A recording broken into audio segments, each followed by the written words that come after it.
Hey guys, it's me, Down Under Tea, and we are back with episode 138 of Meet Me in the Bunker. I did have something else planned for tonight, but as we all know, life gets in the way. So we are going with my normal news items of the day, and we're going to have our interview with our New Yorker on the weekend. A friend that I know that lives and born and raised and bred in New York City will be coming on to my show on the weekend, and he's going to give us his perspective on the Zohan Mamdani saga, because all polls, everything at the moment is pretty much showing that he's got it in the bag. So New York is getting ready to be set by communist rule, and it's going to be taken over by a man in a dress. He's now removed, well, not removed, but he's now getting around town in his Islamic garb, wearing his dress and his pants, and no longer feels the need to impress his constituents with a $600 suit or a $1,000 suit or whatever the rumor was. So yes, beware what you wish for, because if it comes to pass, and it by all reports will come to pass at this next election in November, I do fear for the livelihoods of my friends, my conservative friends that live in New York. Some I do know that have left. They now live in the free state of Florida. Cece, you know who you are. And it's just, I'm with Trump. I'm in Trump's camp with this one. I think it's crazy. Just the thought of it is crazy, that they're going to willingly elect a self-admitted socialist / communist, because we know where that slippery slide leads, mayor of New York City, the biggest economic city definitely in America, and possibly the world, very high up there at least. So, you know, it's the home of Wall Street, it's the home of the Twin Towers, like the whole economic hub is New York City. So good luck with that. But we have got so much to talk about. There is so much happening. Of course, I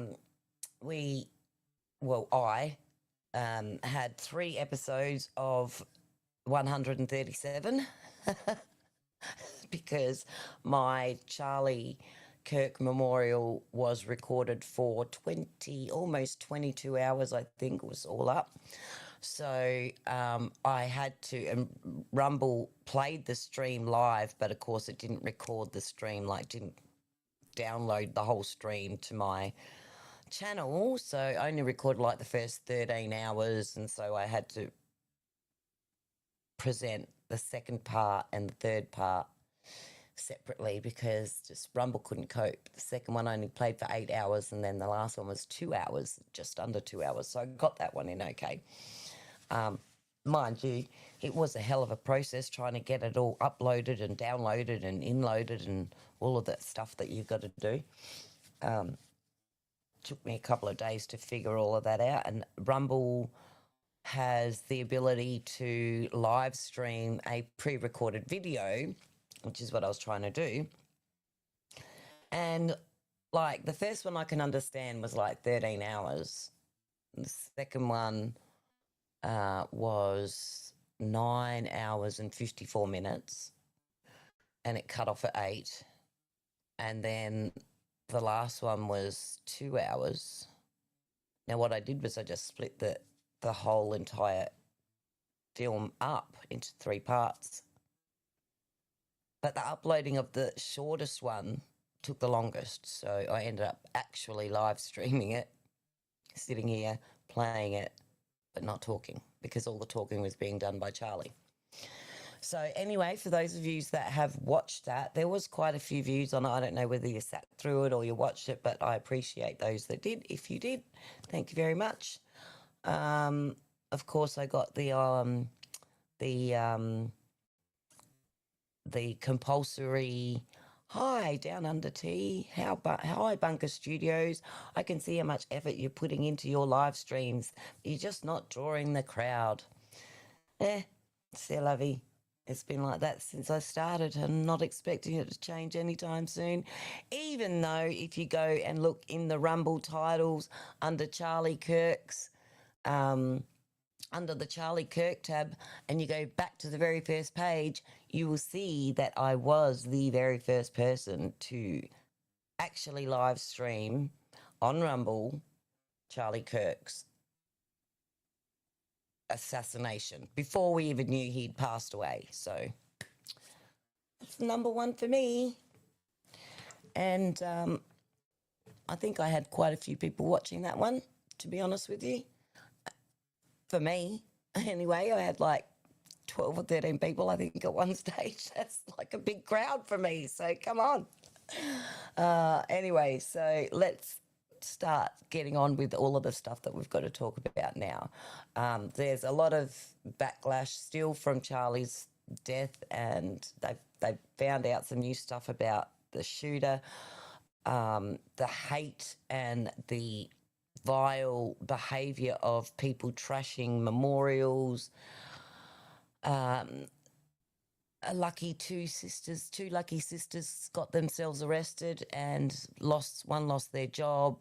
Boyfriend kicked them out. Now she's on Give, Send, Go, begging for money. My advice, do not, or GoFundMe, do not use GoFundMe, because GoFundMe likes to assist all of these decrepit people that murder and hate, and like raise money for them to get good lawyers so that they can have, their charges dismissed or dropped or twisted to make it look like the person that they murdered was actually the victim.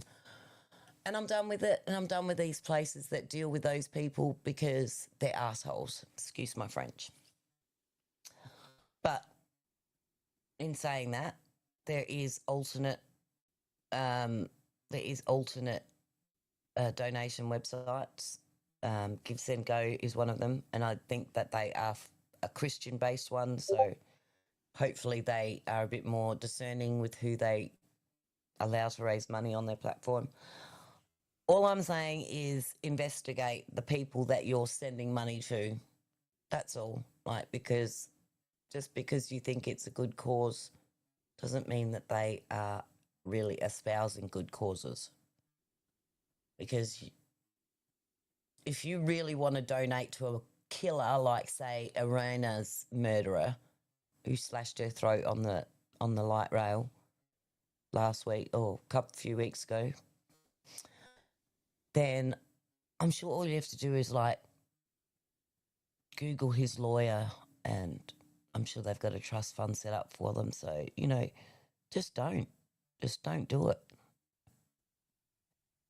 And just remember, those people that sponsor these murderers on their site, they get a kickback from any money that you donate to help that killer. They get a kickback from anything that you donate to that helps. Doesn't necessarily help that killer, but it helps that platform who's helping that killer. And I don't like it. So that's why you don't find me donating on those websites very much. I usually try to go straight to the source. Like TPUSA have their own donation site. A lot of the, conservative Podcasters have their own donation sites. I have my own donation site right here on this live stream. If you click join or subscribe, it's only $5 a month. And I try to bring you all the content that is happening while Americans are still sleeping and what they also haven't quite gotten up onto Rumble, what hasn't been put on our mainstream media here so that you get to hear it, because that's, our mainstream is famous for not telling you the whole story. So I like to try and do that. Yeah. All right. So here we go. First story. Let's get on with it. And of course, it was the big one of the week, EscalatorGate. Oh, what can we use for EscalatorGate?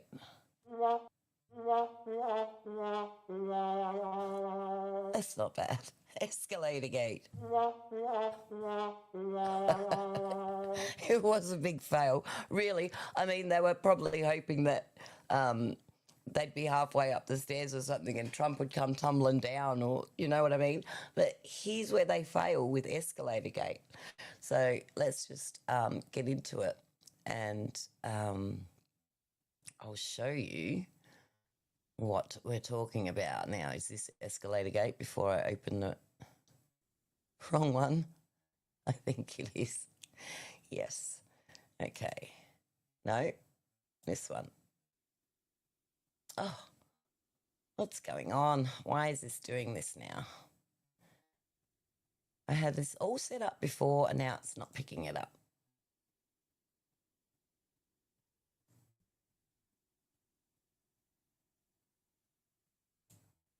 There we go.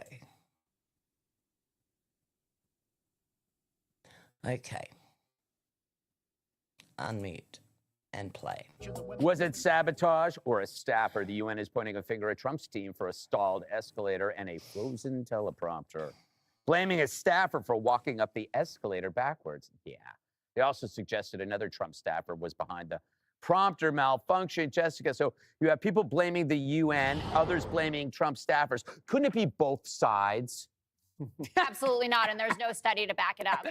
Also, I was missing at that time yesterday, so who knows what I was doing. That is true. You might have been on the east side. Like the traffic's too bad. I was definitely not getting anywhere near that. I mean, the official investigation says staffer. Does it really matter? It could matter. That's why you have staffer and matter. Wait, the UN's official investigation? The UN. Okay, well, send Stephen Miller. I just don't. It took them a year to say that women were raped on October 7th in Israel, but they did this investigation in a day. They don't. Please. Yeah. It was Antifa. What do you, Paul? You're the cop. Well, so I've been in that building. It's decrepit. The idea that the escalator is so sensitive that somebody walking backwards somehow turns it off is ridiculous. But if it does do that, talk about another waste of American money. Yeah. I mean, that's they spent our money on, because, of course, we fund a quarter of the place. Look, I'm going to quote, I want to get her name here, Susan Crabtree, who's on X. She follows U.S. Secret Service stuff very closely. She's one who broke the story about service member who was very blithe about the Kirk assassination. She makes the point that the service didn't really react wonderfully. The thing froze. He's standing there. It makes him more of a target. They should have wrestled the escalator to the ground. They got to come and, cover around him, and they didn't do that. You wouldn't understand. So the bottom line is they didn't react how maybe you'd like them to. I'm not sure the service is still where we'd like them to be, despite a couple of recent wins, like with Ryan Ruth. I can't remember. Did I talk to you already? No. Okay. What do you think? I don't think it doesn't strain my imagination that this could happen at the UN, especially when Caroline Levitt found that article in the Telegraph that said that they were thinking about it. However, I also think it's possible that coincidences happen and it was a problem. But the fact that the escalator, and the teleprompter at the same time, that seems weird to me. But I also feel like it's a bit of a distraction. And if I were at the White House, I think I would drop it for now, because President Trump had a great UN. He went after the entire institution. He went after them on energy. He supported Zelensky in Ukraine. He supported Bibi, Israel and Hamas. And I thought the energy stuff was great. The immigration stuff was great. He had a great UN, I think this story, I would let it go, even though it's annoying. Jesse, you're doing a whole 2-hour special on Fox Nation on this. I am, and you know what I think Yes. we should do to the UN? Yes. Write a strongly worded letter. That was fun. Click here to subscribe. To, I'm not sure the service.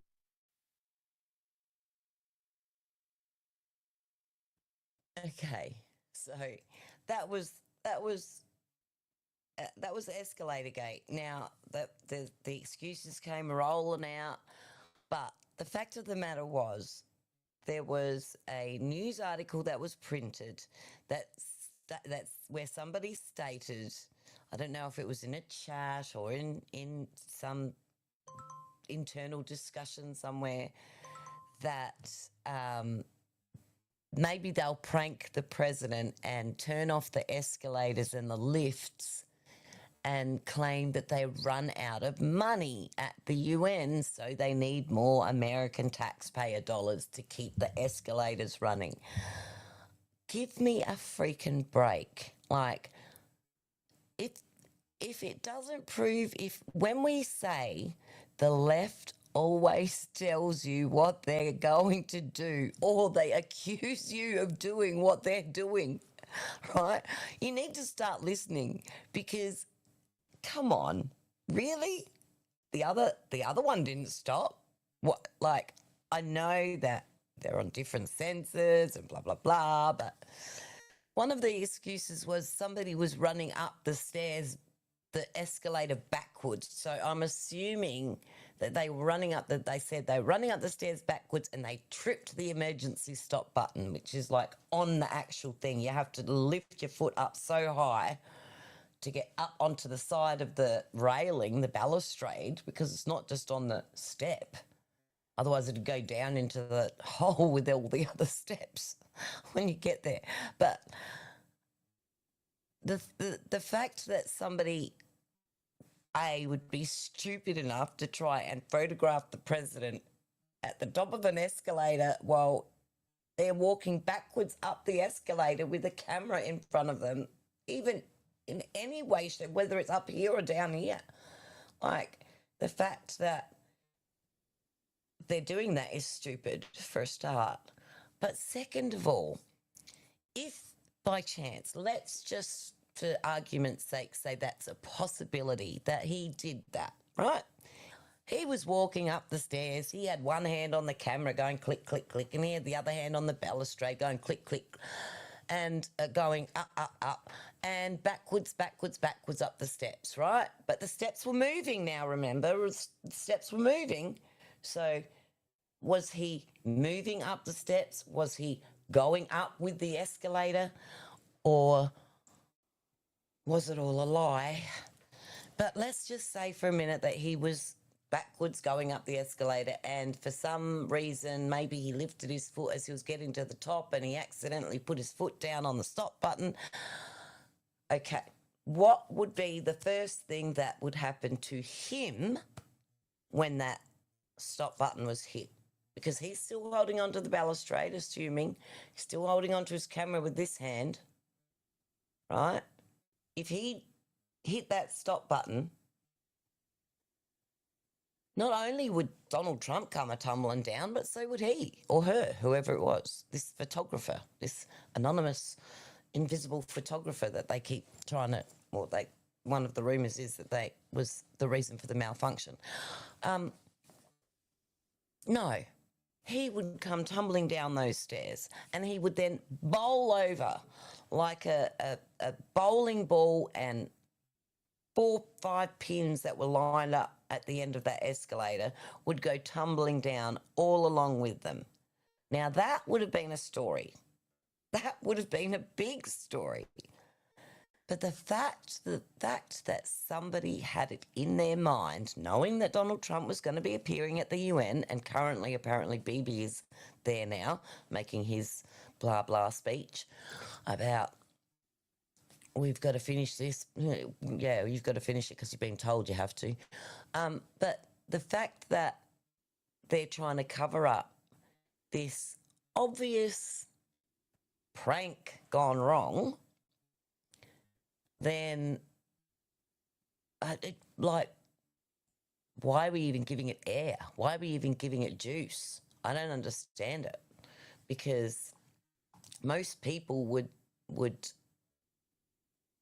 say, okay, elevators stop all the time. Elevators stop all the time. Oh, escalators stop all the time. Which they do. They stop sometimes. Like, I maybe have been on an escalator as it's moving when it's stopped. I think maybe one of those travelators, more like it, one of those flat ones that takes you across the airport really quickly.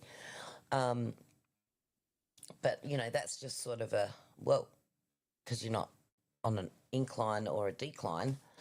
But, I mean, even if it did, even if it was an accident, they handled it like a boss, especially Melania. She was front and centre. She was the first one. She looked around. Nobody could give her an answer. Okay, let's walk. She didn't turn around and say, okay, I can't be bothered walking, and go up the one that's right next to it that was still working perfectly. Would have been funny if Trump went on one and she went on one and both of them failed. Then we would have been caught in the act big time. But that's not what happened. Nobody came forward, nobody went tumbling down, nobody was embarrassed. It was just a stupid prank that went wrong. Now they've like irked Trump and probably Melania and definitely Caroline Levitt. And they want answers. They want to know, what was the malfunction? How long did it take to fix? When did it occur? When did you notice it? Like, if there was a malfunction, then it was a malfunction. If somebody hit the emergency stop button, that's a different story. Because, first of all, they would have to figure out who did what. And then that would go to who's watching the tape, who's watching the videos.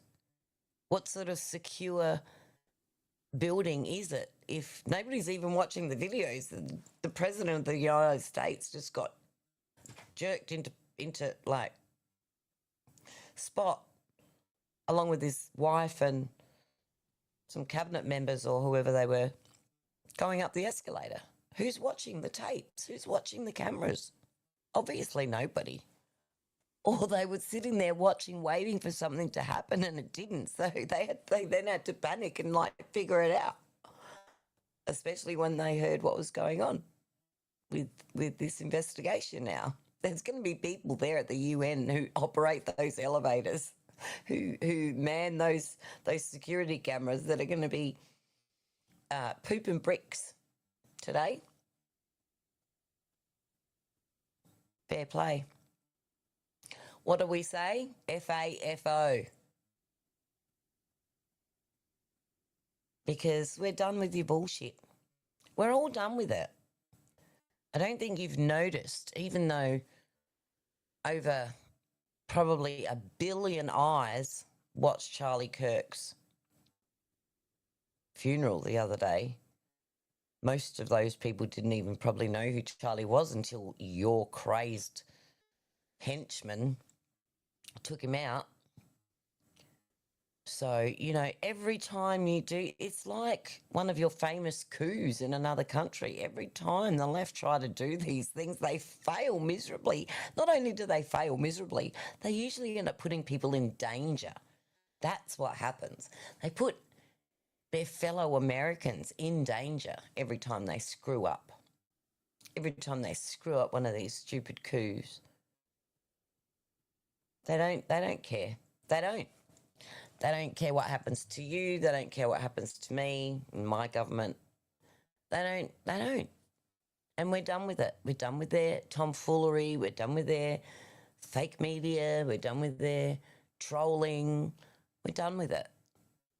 Like, hundreds upon hundreds of people have lost their jobs because of their attitude and the vile rhetoric that they posted after Charlie Kirk's death. It disgusts me that there are any humans on this earth let alone, God forbid, anybody that I know, which I probably do know some, that would cheer this on.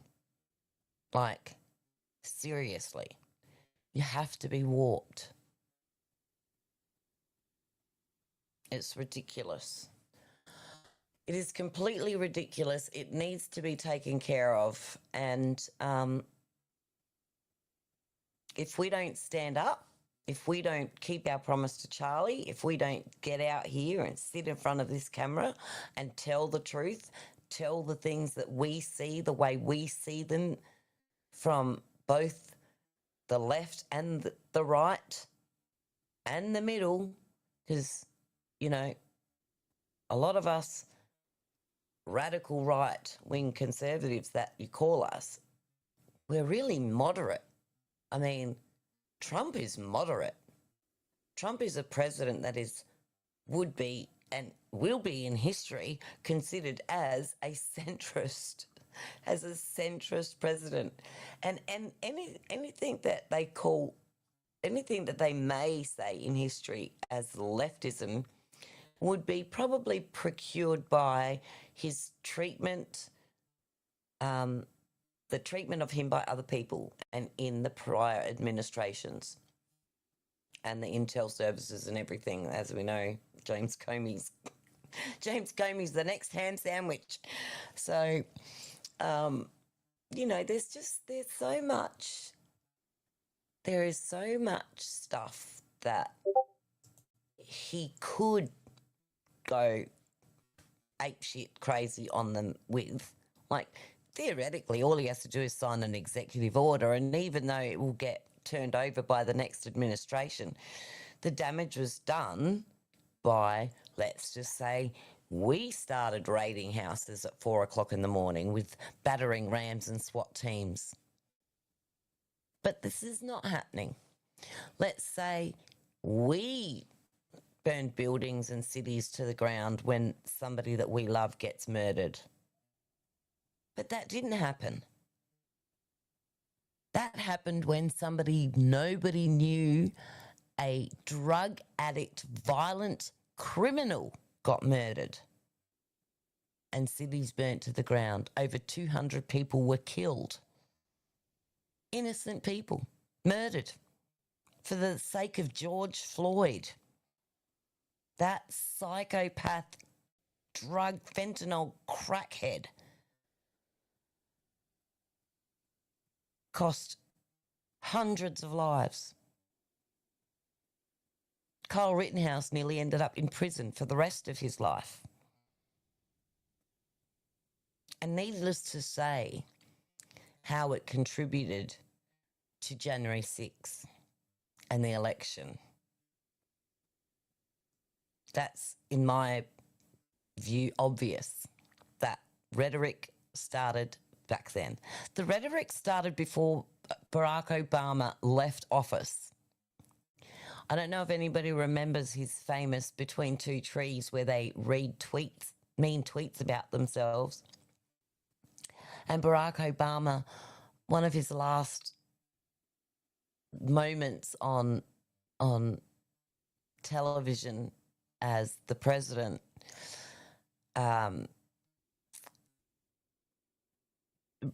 relayed one of Trump's tweets to him about how bad a job he was doing. And Barack Obama's response was, well, at real Donald Trump, at least I'll go down as a president. And then drops the phone, as in drop the mic moment, and walks off. Now, how did that age? Because a very short time later, Donald Trump was elected the 45th president of the United States. And some might say, oh, but he didn't win the popular vote. No, but he didn't need to win the popular vote. He won the Electoral College, and that's how democracy works. And as much as you guys try to threaten that you're going to get rid of the electoral vote, you're going to do this to the popular vote, you're going to do that with voter ID and mail-in ballots, you know that when it comes back around, it's going to slap you in the face like a pie. So continue down the path, and you might not get a president on our side that is as centrist as Donald Trump, as middle of the road, as forgiving as Donald Trump. Because let's face it, he forgave Hillary, and look where that got him. She doubled down. She doubled down. I don't think Bill Clinton had much to do. I don't think Bill Clinton even sleeps in the same room as Hillary Clinton. And I don't think they have for a long time. But I don't think he had anything or any wish to really get involved in that sort of treasonous behaviour that his wife was compelling of others, as well as James Comey was compelling of others. But, you know, it's a sad state of affairs. It is a sad state of affairs, the way things have gone. Retribution keeps getting thrown around. But, you know, is it retribution or is it justice? Because, like they said, they had to make up charges against Donald Trump to get him indicted 34 times. They had to make up those charges. Like, who sues a person for paying back a bank loan? New York. Like, it's almost like communism was already there. So these aren't made up charges. There is factual evidence. There's whistleblowers. There's his friend that he admittedly sent out to leak information to. Like, these people are very underhanded and they don't care and they think that they can get away with it. It's just all of this stuff, even with the Charlie Kirk attacks. Like, at the memorial, there was one where they painted this beautiful stone with a portrait of Charlie on the face, and then a beautiful inscription down the side of the rock. And some creepy leftist assholes came and poured paint all over it. They didn't even decorate it. They just poured paint all over it. And I think they put a Palestine flag at the bottom or something. Like, come on. What the hell? Like, is there any compassion in you at all? How would you behave if your mother was killed? Like, would you troll the gravesite? How would you feel if somebody like us trolled the gravesite, or somebody like, worse, somebody on your side trolled the gravesite of your mother or your brother, sister, daughter, son? You just have to spend a millisecond and think about what would happen if I was in this situation. How would I feel? What would I want people to do? And generally, if you've got a soul, you turn around and you say, no, I didn't like him, but I respect the fact that other people did. I'm going to walk away. It's really easy to just walk away. No one will judge you for walking away. But they certainly will judge you for tearing up signs and kicking over candles. You know why? Because you get arrested, you go to jail, then you go to court, and someone judges you. Again, democracy. That stuff that you keep saying that we're trying to take away from you. It's justification. It's not revenge. Okay, so before we get off of that, like the hate, this is the disgusting left. This is the disgusting left. They are so happy and proud to display their hate on community boards at their own colleges. They wear it on badges, on their clothing. They set up scanning. They set up QR codes to join clubs like this. This is what was displayed at the Georgetown University. Now, reports say that the university is doing its best to remove all of the signs of this atrocity that is being hung up on post boards around Georgetown, around the surrounding areas. I'm sure it's all over the internet. It's disgusting. It is absolutely freaking disgusting. So, what do you do with these people? How do you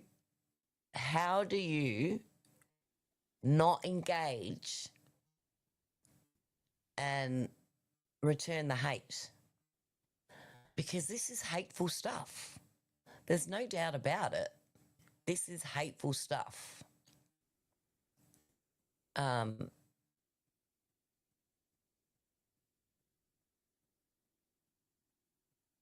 Andrew Colvert was certainly not happy about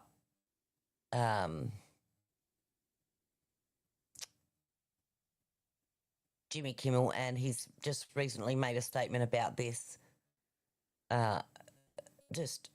Obviously feels the same way as I do. It's just disgusting that people would even consider.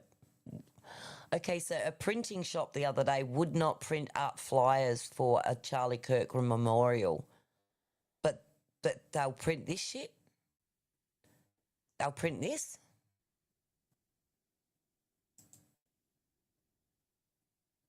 They'll take money for this. Is this the sort of university you want to send your children to? Is this what you want preached to your kids when they're supposed to be learning about how to get a life, how to live as an adult in this world that we live in this rat race? Is there any hope for humanity at all?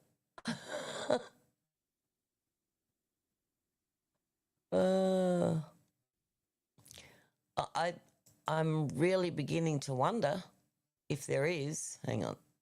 Why is that doing that there? I'm really beginning to wonder if there is. With things like this sort of like, really?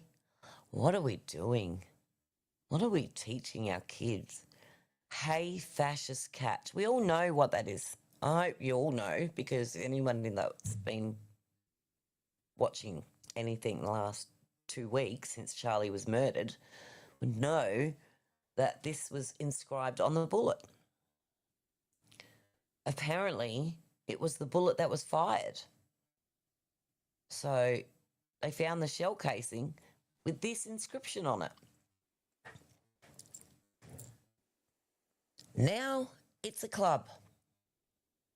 The only political group that celebrates when Nazis died. Do you understand why we are in fear for our lives? I'm not a Nazi. Charlie Kirk was not a Nazi. None of the people that I know that espouse the same things that I think and try to live by and believe are not Nazis. Now, everybody's sort of saying, oh, actually Gutfeld said it well. He said, we've got to, it doesn't matter that you call somebody fat or ugly or stupid or, I don't know, a tomboy or a whatever, 4 eyes, that sort of stuff. As a comedian, in his position as a comedian, he ridicules them, makes fun of them, but he never actually attacks them and calls them Nazis. He doesn't call them fascists. I try not to do that either, because it is just returning the same rhetoric, and the last thing we need, they're already trying to pin, Kimmel tried to pin Charlie Kirk on MAGA, and now mainstream media is trying to pin this ICE attack on conservatives' ideology, the scrawling of the bullets. We'll get into that in a minute anyway, but you know, again, is this what we want our kids to see in college? Is this the sort of group that we want our kids to like scan the QR code and join? I don't think so. And I really hope that in due course these people are rounded up and have to face the same justice that that those two girls that trashed Charlie Kirk's memorial have to face, because it's just absolutely disgusting that anyone would even have the gall. There's got to be, there must be some film. Somebody's going to see that. Somebody's going to see the film, see who pinned. They've got to track these idiots down. But let's get on to this ID gunman, this ICE attack. I'm not going to get a lot into it because again, they're twisting it so much that I think this is another one of those things we have to wait and see. There's already people conspiring that the FBI has scrawled the anti-ICE paraphernalia on the bullets, and there's just so much crap going around. And I'm just relying on what I see. Now, unfortunately, unfortunately for us, we saw Charlie's assassination live and from all angles in 4K HD TV, right? We didn't see this. We didn't see this active shooter actively shooting. Whether anybody was wearing body cams, whether there was any security cams, I have no idea what's going to be brought out in the next few days, because this, remember, only happened yesterday, I think. Yesterday. So we're just going to catch up on a couple of the details of that, and we'll have a chat and see what befalls us after this tragedy, because they're coming thick and fast now. They're coming thick and fast now. We have got to be careful, guys. Watch your backs. Everybody's got to watch their backs now. Even though we made our promise and we're going to keep our promise to keep talking, we still got to watch our backs, especially when we're out and about. If we're doing lives, anything. Which also reminds me, Stephen Crowder is bringing back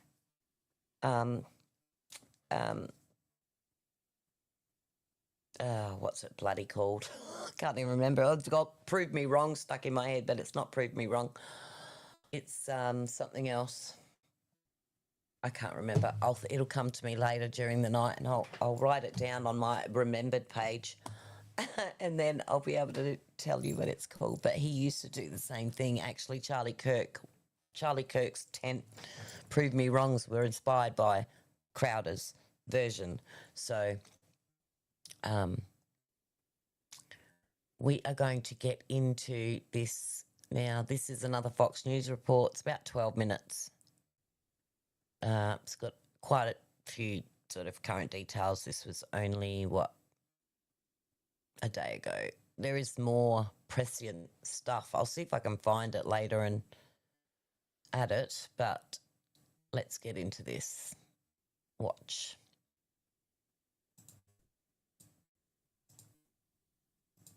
The ground in Dallas with an update for us right now. Hi, Brooke. Oh, goodness sake. Hi, guys. Yeah, officials spent most of this press conference talking about how this anti-ICE rhetoric has to stop, or you have this violence like this happen. Federal agents, they're just trying to enforce the law, these officials say. The FBI is now investigating this as a targeted act. Here is what we know. Homeland Security says that before 7 a.m., a sniper started shooting from a nearby rooftop and fired indiscriminately at the ICE facility, including a van that was in the Sallyport.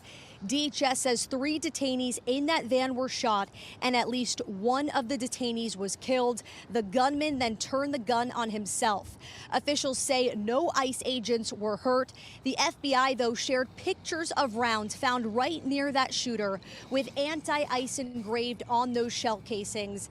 This is the latest in a string of targeted attacks on ICE facilities right here in Texas. At this same facility, a man was arrested for making a bomb threat last month.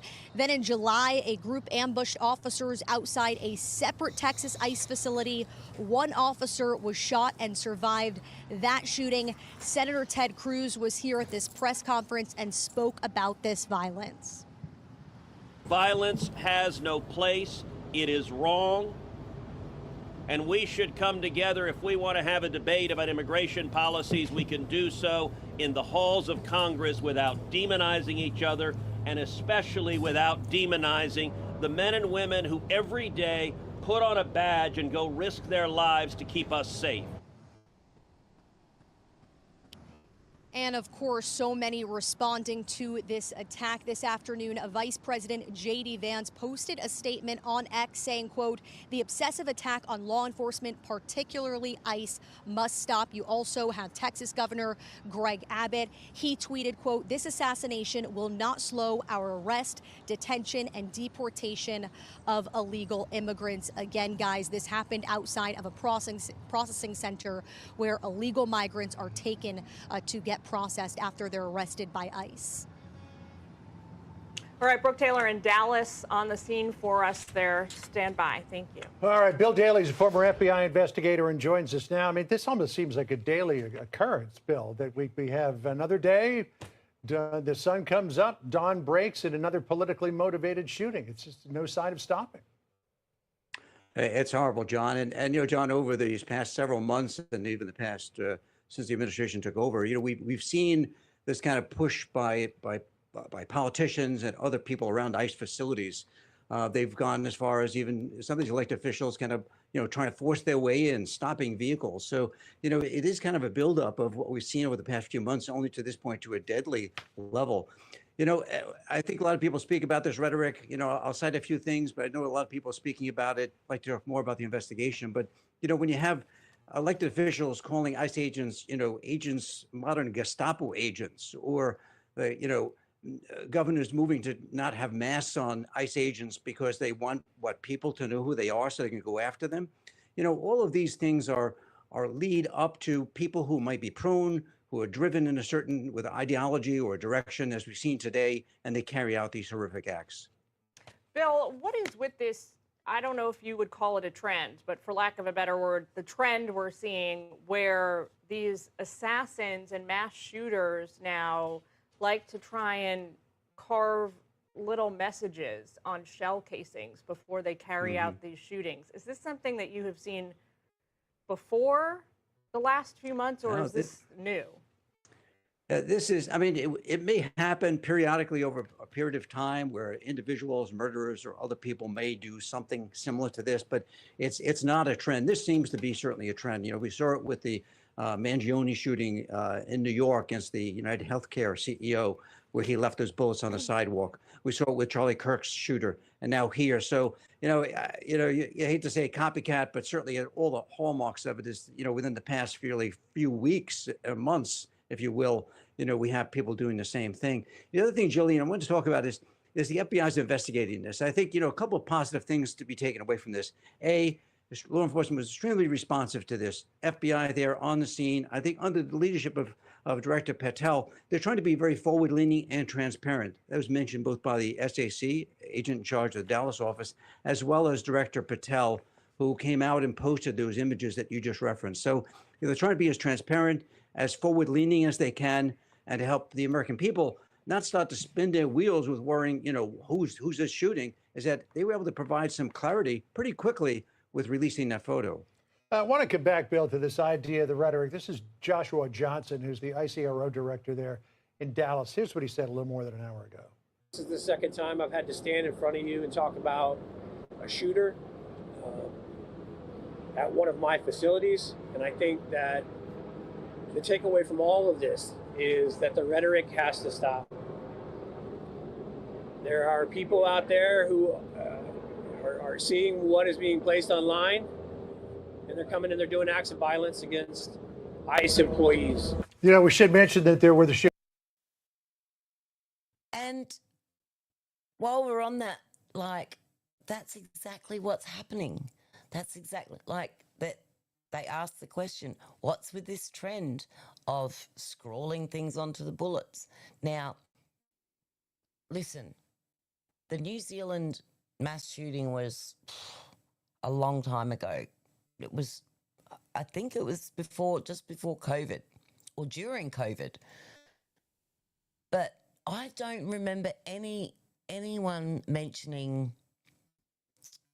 things written on bullets. Now, that's not to say that there wasn't, but I don't remember it. The first time I recall hearing this little new trend was the Mangione shooting, which they just mentioned. And those were delay, defend, deny, or something like that, which is 3 words that the health insurance agencies, when they're got a case to fight, use a lot. So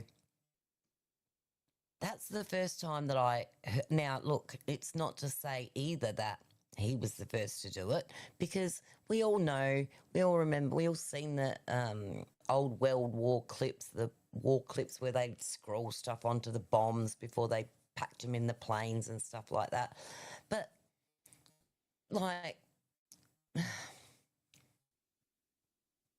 war is indiscriminate in itself. War is an indiscriminate death for most people.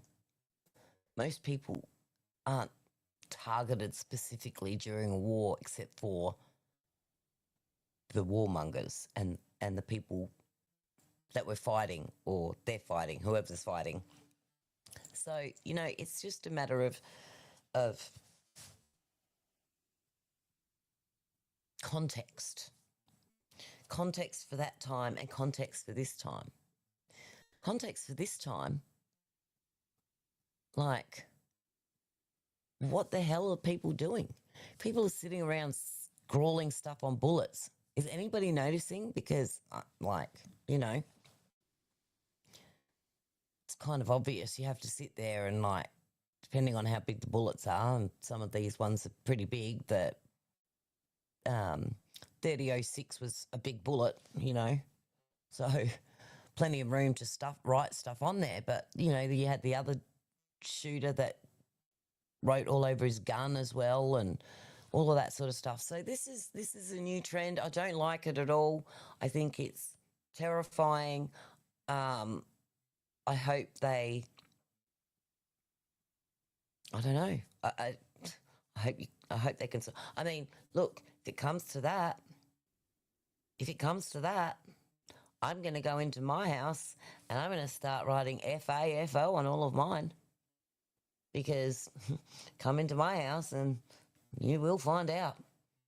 I tell you, I'm not standing for this crap. I'm not letting my family's life be threatened because I've got an opinion. Go jump. Go jump. Sorry, that's just the way I feel about it. And should I have to go to court over it, I will go to court over it. I go to court over a traffic fine, over a speeding fine. So, you know, I'm not fussed. Shootings at ICE facilities in Texas not long ago add to this. And then you have the shooter, who sources identified to Fox News as 29-year-old Joshua John. We're trying to find out more about this individual who takes a gun. Looks like, according to the stripper clip that we saw a picture of posted by the FBI director, that it was just a typical hunting rifle with a capacity of 5 cartridges. Takes that weapon, aims it at the ICE facility, starts firing at will, and then takes their own life. And is it this rhetoric that people just keep doubling down on that suddenly causes someone to snap? You know, with kind of borrowing a little bit from, I know from my behavioral analysis friends, you just don't know what reaches a individual and what breaking point they have.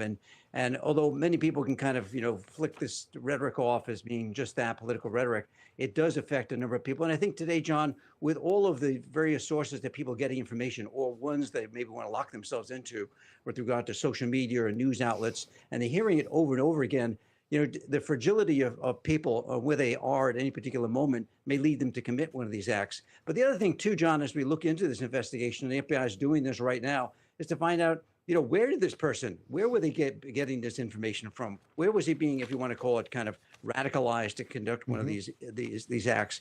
Who was he around? Was he talking to other people about this? It's the same thing they're going through right now, still on the heels of the investigation of the Charlie Kirk assassination, is to find out who else might be in the orbit of this person who may have either encouraged, provided information, in any way knew about these plans and didn't come forward. So, there's still a lot of stones to be turned over in this investigation.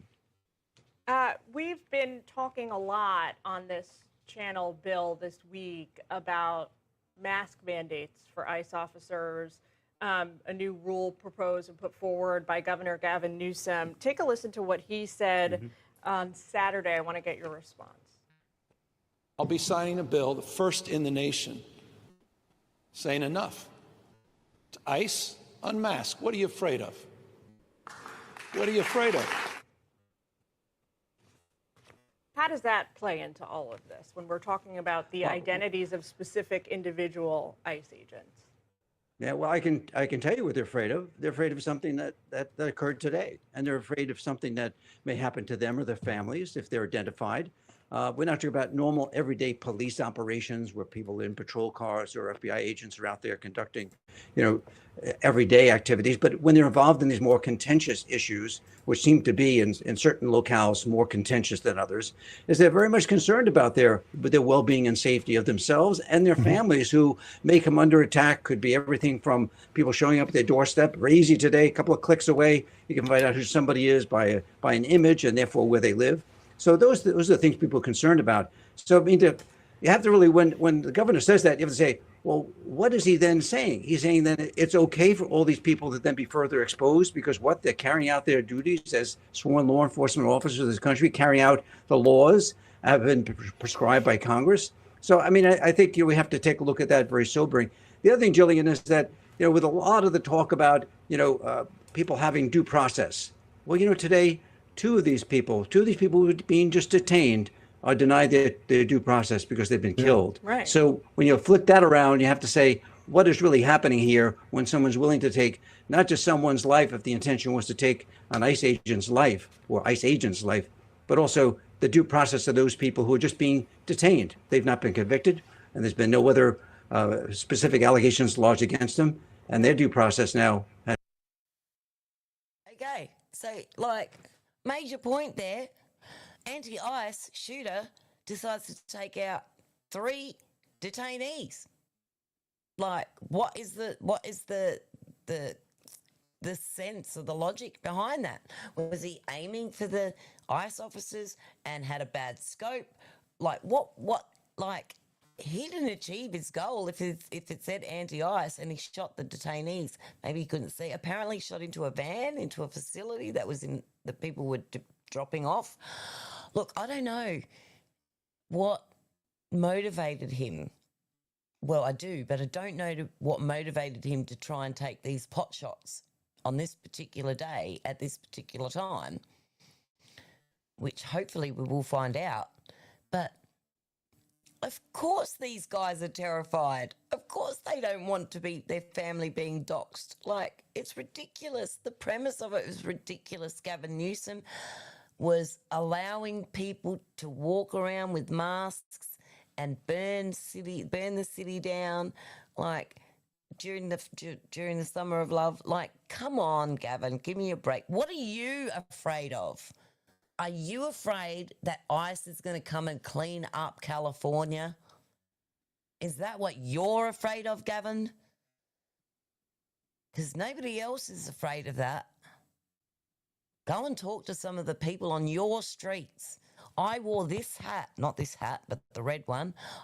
Make America great again on your streets. And people came up and thanked me for wearing it. Why? Because they don't like what you've done to their state. And this is not helping. And Tom Homan doesn't care. Has halted. Yes, you have a gunman who allegedly was anti-ICE by the inscribings on the cartridges, the shell casing, and it ended up that it was detainees who died here. Exactly. You mentioned this idea of risk and danger for agents who go out there every day, and they are just merely carrying out the laws of the United States of America. We heard personally from one of them back in July on Martha's show, the story. Her name is Selena. Listen to what she told us. I'm very proud to say that I work for ICE, and to have to take off my polo or, hide behind so that way my family is not put in danger or my colleagues are not put in danger. And I'm very, like I said, proud to work for ICE and to have to kind of put my polo down or my badge away for the safety of us. So she says that when she's not on the streets there doing her job, she's got to go unidentified because of the potential risk to her or her family. Exactly right, John. And it all ties back to what we first started speaking about. It's this rhetoric. It's when elected officials are out there on national television saying that, these ICE agents are modern day Gestapo. Well, what are you supposed to do? I mean, if somebody heard that, during World War II, what are they inclined to do? They act out. And so, by using those words and describing people in a fashion who are law enforcement officers of the country sworn to uphold the current laws of our country, but not being guided by politics here, but by the law. And they very much concerned about their safety, and it makes sense that they need to protect themselves. So, I hope that there's superseding federal statutes that will allow for all these federal officers and ICE agents to continue to cover themselves in states like California and other jurisdictions where they need to do it. All right, Bill, we're going to leave it there. Thank you so much for taking time with us on this story. We appreciate it. Thanks, Bill. You're very welcome. Hey, everyone. Okay. So, this chaos that they're causing is not helping anyone. This chaos that they're causing with this rhetoric, with these stupid bills, unmask, it doesn't make any sense. This shooting, there, as I said, there is, again, all sorts of stories coming out. And I watched an episode of Steven Crowder the other day when this occurred. So it must have been 2 days ago when this occurred. And he had a really good what we know and what we don't know, basically as it was happening. So it's a little long. What I might do is speed it up a little bit, just a little bit, because that way it'll go through a bit quicker. And but it's it really, and the good thing about Steven Crowder, which is why I like watching his stuff, or at least going to his channel, because he always, and even at louderwithcrowder.com or mugclub.com, they usually have all the references that they talk about. They have all the references available for you to look at, to read for yourself, and to disseminate on your own, using your own mind, your own common sense, and your own logical way of thinking. Hopefully have that, because some don't. For instance, this shooter does not, did not, because he killed himself. His plan was obviously, I don't know whether he killed himself because he failed, realised that he failed and thought, oh God, I'm screwed, so I might as well do it now. Thought he was going to get famous like Luigi or this other crappy asshole, excuse my French, that murdered our Charlie. I don't know what their motivation is anymore, but I know it is sick and I know it is killing people. And we have to, we cannot allow that to continue, because We won't put subtitles on because what's it doing? Like, what's it doing to the morale of police officers and law enforcement officers? What's it doing to them to have this? Like, being in law enforcement is bad enough that you have to wake up and possibly think somebody might rob a bank today and shoot me. Somebody might run into me while they're trying to escape a parking fine or whatever. That's bad enough, let alone knowing that there's apps out there that are tracking you, doing your job, and people on the other side of those apps stalking you, looking for an opportunity to kill you. And don't tell me that's not terrifying, because if it's not terrifying to you, you're not human. You don't have a soul. You don't have a morsel of compassion. If you don't find that terrifying, that something you say might offend somebody so much that they will go and get a weapon, whatever the weapon is. It doesn't have to be a gun. They could get close enough to hit you over the head with a shovel. They will. But a word or a sentence or a comment that you make could possibly result in your death because somebody that heard it didn't like it. Is that the world we want to live in and leave for our children? Anyway, I'm going to get going on this longer clip. I'm going to go to the loo. I've seen it, so I know what's in it. But I'm going to go to the loo and make a coffee and come back, and there'll still be plenty of time because that won't take me long. Okay, let's get into it. And yes, this is it. Okay. This one, have we got volume? Let's turn the volume up and play. Rounds that were found near the suspected shooter contain messages that are anti-ICE in nature. The left is violent. Change my mind. Look, we don't have all the information, and here's the one thing I will say. We're going to try and comb through this and get you information as we are able to verify it. If we get information that we can't verify, but we believe, and we have good reason to believe, is accurate, I'll let you know that it's initially reported. Yeah. And we provide all the references, and I highly encourage, by the way, all other creators to do that, especially given the recent circumstances in which we found ourselves, where there's misinformation, and I would say, if you want to use the both sides argument, misinformation is just as bad on both sides right now. That is true. The violence is almost exclusive to the left. The tone, the tenor, the escalation can rest squarely on the shoulders of the left, but misinformation is going around on both sides. And I get that that can be confusing, concussive. So here's what we know. This morning, multiple people were shot at an ICE facility in Dallas, Texas. As I understand, the shooter killed himself, and I know 3 people were shot initially reported. Do we know if... It seems like right now the reporting is that 1 dead, 2 shot. I've seen people say that a second person has died, but I have not seen any confirmation on that yet. Well, dear God, I hope not. Obviously, prayers and our hearts go out to anyone affected. I hope you guys understand that immigration policy and deportation is very different from murder. I know the left will try and draw some kind of equivalency. No one is advocating that, and let it be known in the comments section. Show that you're better than the left, more than half of the left, in gleefully celebrating the assassination of Charlie Kirk. Hit that comment button, to man. I want the world to see you guys for who you really are, so they can't try and use this in the future. But they will fall asleep anyway. Here's a news update from, I believe, an affiliate. Griff, we just heard from Todd Lyons. He said, hi, we had shots fired into the Dallas ICE office, into the ICE office, specifically into the Sallyport, as you were saying, Griff, area where detainees are brought in. 3 people have been shot and en route to the hospital. Reports are the shooter is down from a self-inflicted gunshot wound. Reports are all ICE employees are accounted for, still searching and securing the scene. And again, I ask you, we don't know. You have to bet your bottom dollar. Your life depends on it. What would you think is more likely? Someone targeted an ICE facility specifically to kill detainees who very likely could have been on their way to being deported, or, considering the rhetoric that we've seen, more likely to be targeting ICE agents? Yes, do you have an update? The update right now is that NBC is confirming that a second person has died. So 2 of the 3 people that were hit have died. And it does look like they were detainees, not any of the ICE people that was said in that clip originally. So it looks like detainees were hit. So we're not sure if they were targeted. They were shooting into the building kind of haphazardly, and those were the people that were hit. Yeah. We don't know yet.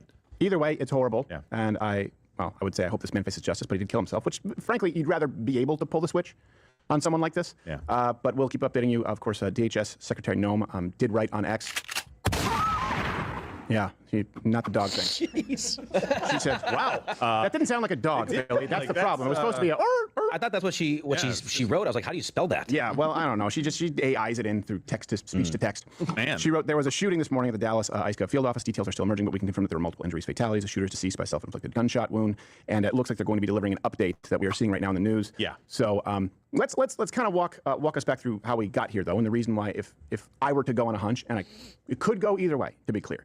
But this is not the first time that we've seen ICE facilities be targeted violently or simply illegally, as we saw with Antifa yesterday, and they've been declared a terrorist organization. July 11th, there are people charged with trying to ambush. It was an attempted ambush at an ICE facility in Alvarado, Texas. And I don't believe that has been registered anywhere as leftist political violence up to this point. Some of the charts only go to the year 2025. Yes, Noodles. Just want to recognize that's in July 11 we're charged, not on July 11. Oh, I'm sorry. In July 11 we're charged. I have it written down as July 11th. Admonish me, guys. I deserve it. Not me. I deserve it if only for being me today. Admonish. And is it a leap to think that people, considering we have seen attacks on ICE, and we have seen the radicalization, and by that I just mean the leftist indoctrination. It's not radicalization. I don't think it's radicalization when President Biden says not allowing your child to take puberty blockers is a great evil. I don't think it's, how do you say it's radicalization when it's the presidential candidate, at that point the former vice president sitting as president, and then the vice president, Kamala Harris, who supported paying for transgender inmate sex change operations. Radicalizing usually means someone goes down a rabbit hole, an echo chamber, and they sort of get absorbed into the fringe.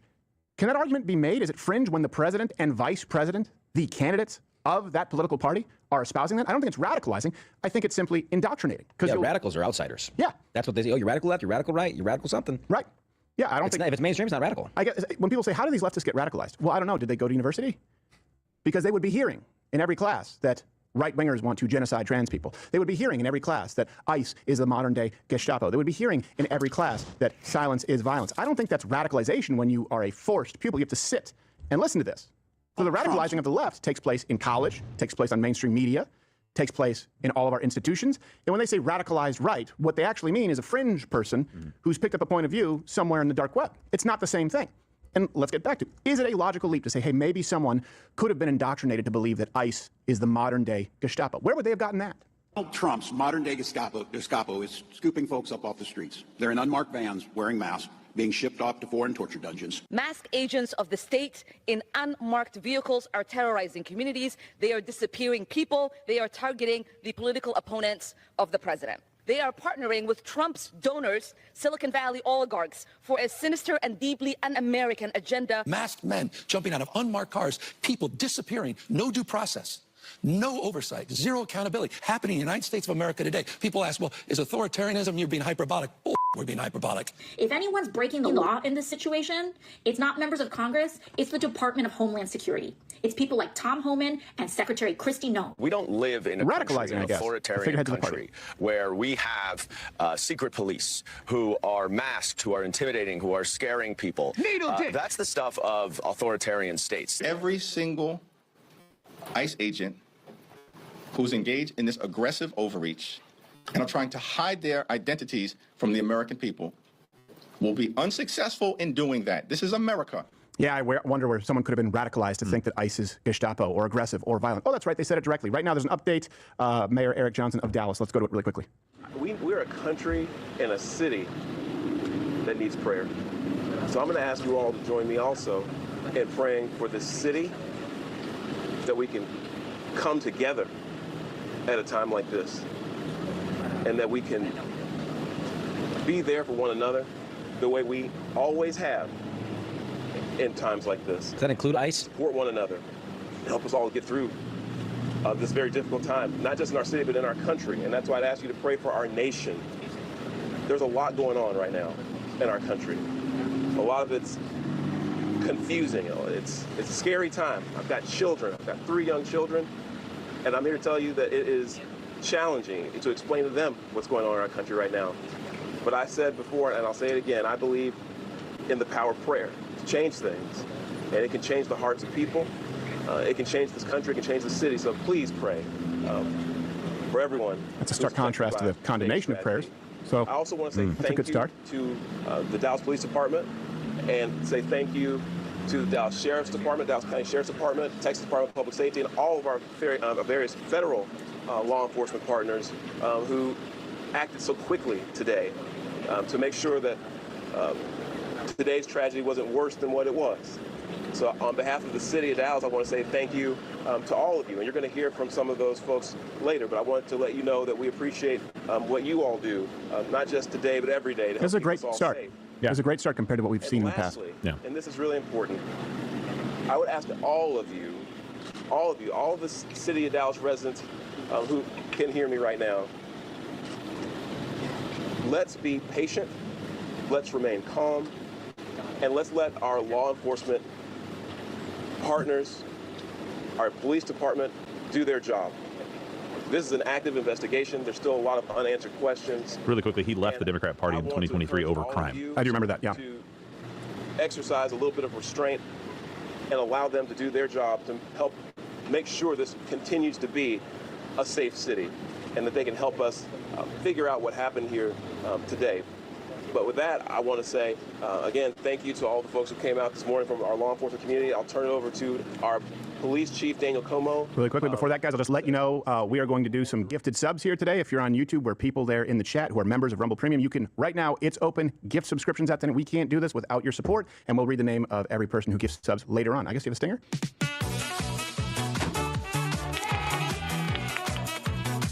In retrospect, that stinger didn't strike the right tone. Yeah, it's odd timing, to say the least. Go to the police. Go to the police chief. I apologize. DPD was able to locate the shooter who was deceased. We're going to be working this investigation shoulder to shoulder with our federal partners. He kind of looks like Vampire Ben Carson. And right now, I'm going to introduce you to the SAC. And the way he talks. Dallas Field Division. That goatee is Blade very Carson. clean. Blade Carson. Yeah, good morning. My name's Joe Rothrock. I'm the special agent in charge of the Dallas FBI field office. I want to first start by thanking our partners in local law enforcement, specifically the Dallas Police Department, for their quick and timely response. I can confirm at this time that the FBI is investigating this incident as an act of targeted violence. It is unfortunately just the most recent example we've seen of targeted violence, to include here in North Texas, where back on July 4th, we saw a coordinated attack carried out against an immigration detention center in Alvarado, Texas. There was also a bomb threat at this facility in August. Early evidence that we've seen from rounds that were found near the suspected shooter contain messages that are anti-ICE in nature. Jesus. Again, this is just the most recent example Ban of this Dremels. type of attack. This will be a whole of government response. There will be no resource. So, guys, I hate to do this to Mission Control because we've put together a great show and a lot of work, and I know everyone here is spread thin. Can you pull some of the most prominent leftist either clips or posts on X that were saying this was a MAGA shooter? You know, a repeat of Jimmy Kimmel, because I was seeing that all morning. And it doesn't mean this is 100% confirmed. Immediately. I hope you guys see I tried to say we don't know. It could go either way, but it's my hunch. And we actually had a segment prepared to make the case. Well, we don't need to now because this seems to be confirmed. Let's listen and continue. Again, any piece of information. They actually, this never would have been listed as political violence from the left by Cato or by The Economist, or the Prosecution Project, before you put eyes on it. Now they'll have to include it.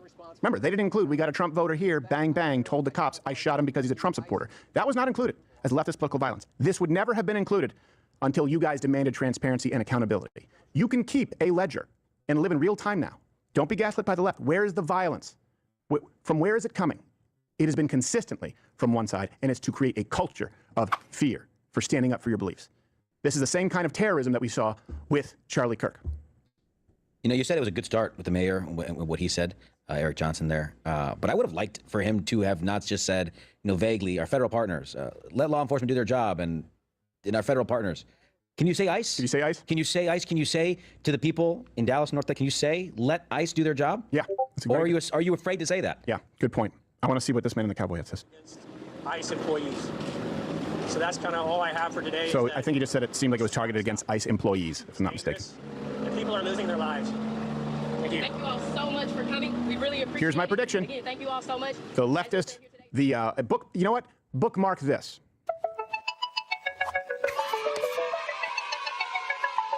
Yeah, not only would this not, but here's my other prediction. Watch the leftist Reddit message boards, those places, whatever, the bowels of the internet. They will be making the argument like, oh, so they're losing their lives, but they're taking lives, and they're ruining people's lives. Guarantee you that will be a mainstream talking point from many people on the left that you'll see online, just like those celebrating Charlie Kirk's murder. Bookmark it. Come back. It'd be interesting to see if, like you said, they won't bookmark it as violence from the left, but who they killed already happening. is not ICE agents. Already that was the first happening. bookmark before we started the show, but now I'm saying bookmark in addition. They will say Because it's ICE was taking happening. lives. You were about This to say. is what they do. Just They wanted to tell clarify us too. So what right now, they're going NBC to was the do. source for 2 people having been killed. Right now, police are confirming 1. It doesn't mean that 2 weren't. It just means that right now, police are only confirming 1. So just to be clear, right now, you obviously see that on the lower part of the screen from CNN there. Okay. And one post we're going to keep a real close eye on, because this started kind of a chain of other posts. There were other people, the Krasenstein brothers and, Angry Staffer and a bunch of other people who posted about this. But before we get to those, I really just want to go to the the post by J.D. Vance, and it's under the Peter Twinklage. I'm just going to read it from there. So the obsessive attack on law enforcement, particularly ICE, must stop. I'm praying for everyone hurt in this attack and for their families. A lot of the people that are responding to this right now are jumping off of that post and saying that the vice president is going out there and making this about something that it's clearly not, and I can't believe it, and you're getting a lot of backlash. And it from that clearly is. When he was 100%, even if he doesn't know, the attacks on ICE must stop. They were shooting at an ICE facility. Yes. Okay. Can you bring that back up, though, very because clear. it was in response to Peter Twinklage? Can you bring it up? It wasn't in response to Peter. Peter responded to Oh, J.D. okay. Vance. Sorry. Again, guys, I'm looking at this on a small screen. Yeah, it's smaller, breaking. so. Peter Twinklage responded, the white male shooter reportedly targeted 3 detainees and not a single ICE agent was hurt. But I'm glad Soy Lennial Big Chungus is on the case and has already deciphered the motive. Here's the thing. Keep it up. Keep it up. Reportedly targeted 3 detainees. Let me ask you this. On what is he basing that? Reportedly targeted. In other words, he is, in fact, describing a motive. Reportedly targeted. Targeted means hunting. Like Charlie Kirk. Like yours truly. Like Tim Pool. Like Patrick Bet. People have been coming out of the woodwork saying, yeah, we've been dealing with this. We've been swatted. People have been trying to take our lives. Yeah, we had to deal with an acid milkshake or concrete, and people fight Molotov cocktails. We are being hunted. And that right there is saying targeted detainees. Well, on what is Peter Twinklage basing that? This is the gaslighting. It's Harvey they just tell you the opposite of the Weinstein. truth. J.D. Vance is lying. I know that it's reported. Everyone's They coming targeted out of the detainees. Oh, you're woodwork. giving a motive. What's that based on? Also, J.D. Vance, as a general rule, doesn't tend to go off half-cocked unless he has some information. So I'm willing to bet he had some information probably at that point in time, more than us. I mean, I imagine somebody shot up an ICE facility. That's what we knew at the time. And so the attacks on ICE must stop. Where was he getting that? The montage that we just showed you guys, that's where he's getting that. Yeah. Because there are people attacking ICE all the time. In California, they just voted so that the ICE agents could not have masks on when they're going and doing it. The only reason the masks were even a thing is because people tried to dox ICE agents and get them killed. This has been the climate that we're in. So somebody shoots up a facility in that climate, a climate where the bomb threat was made in August, where there was a coordinated attack in Texas on July 4th. Like, that is obvious to say, hey, let's stop demonizing ICE for deporting people who shouldn't be here in the first place. And for people to come out of the woodworks on that particular post, and the Krasensteins didn't even, I think, respond to that post initially. They're idiots all by themselves. They don't even need any prompting.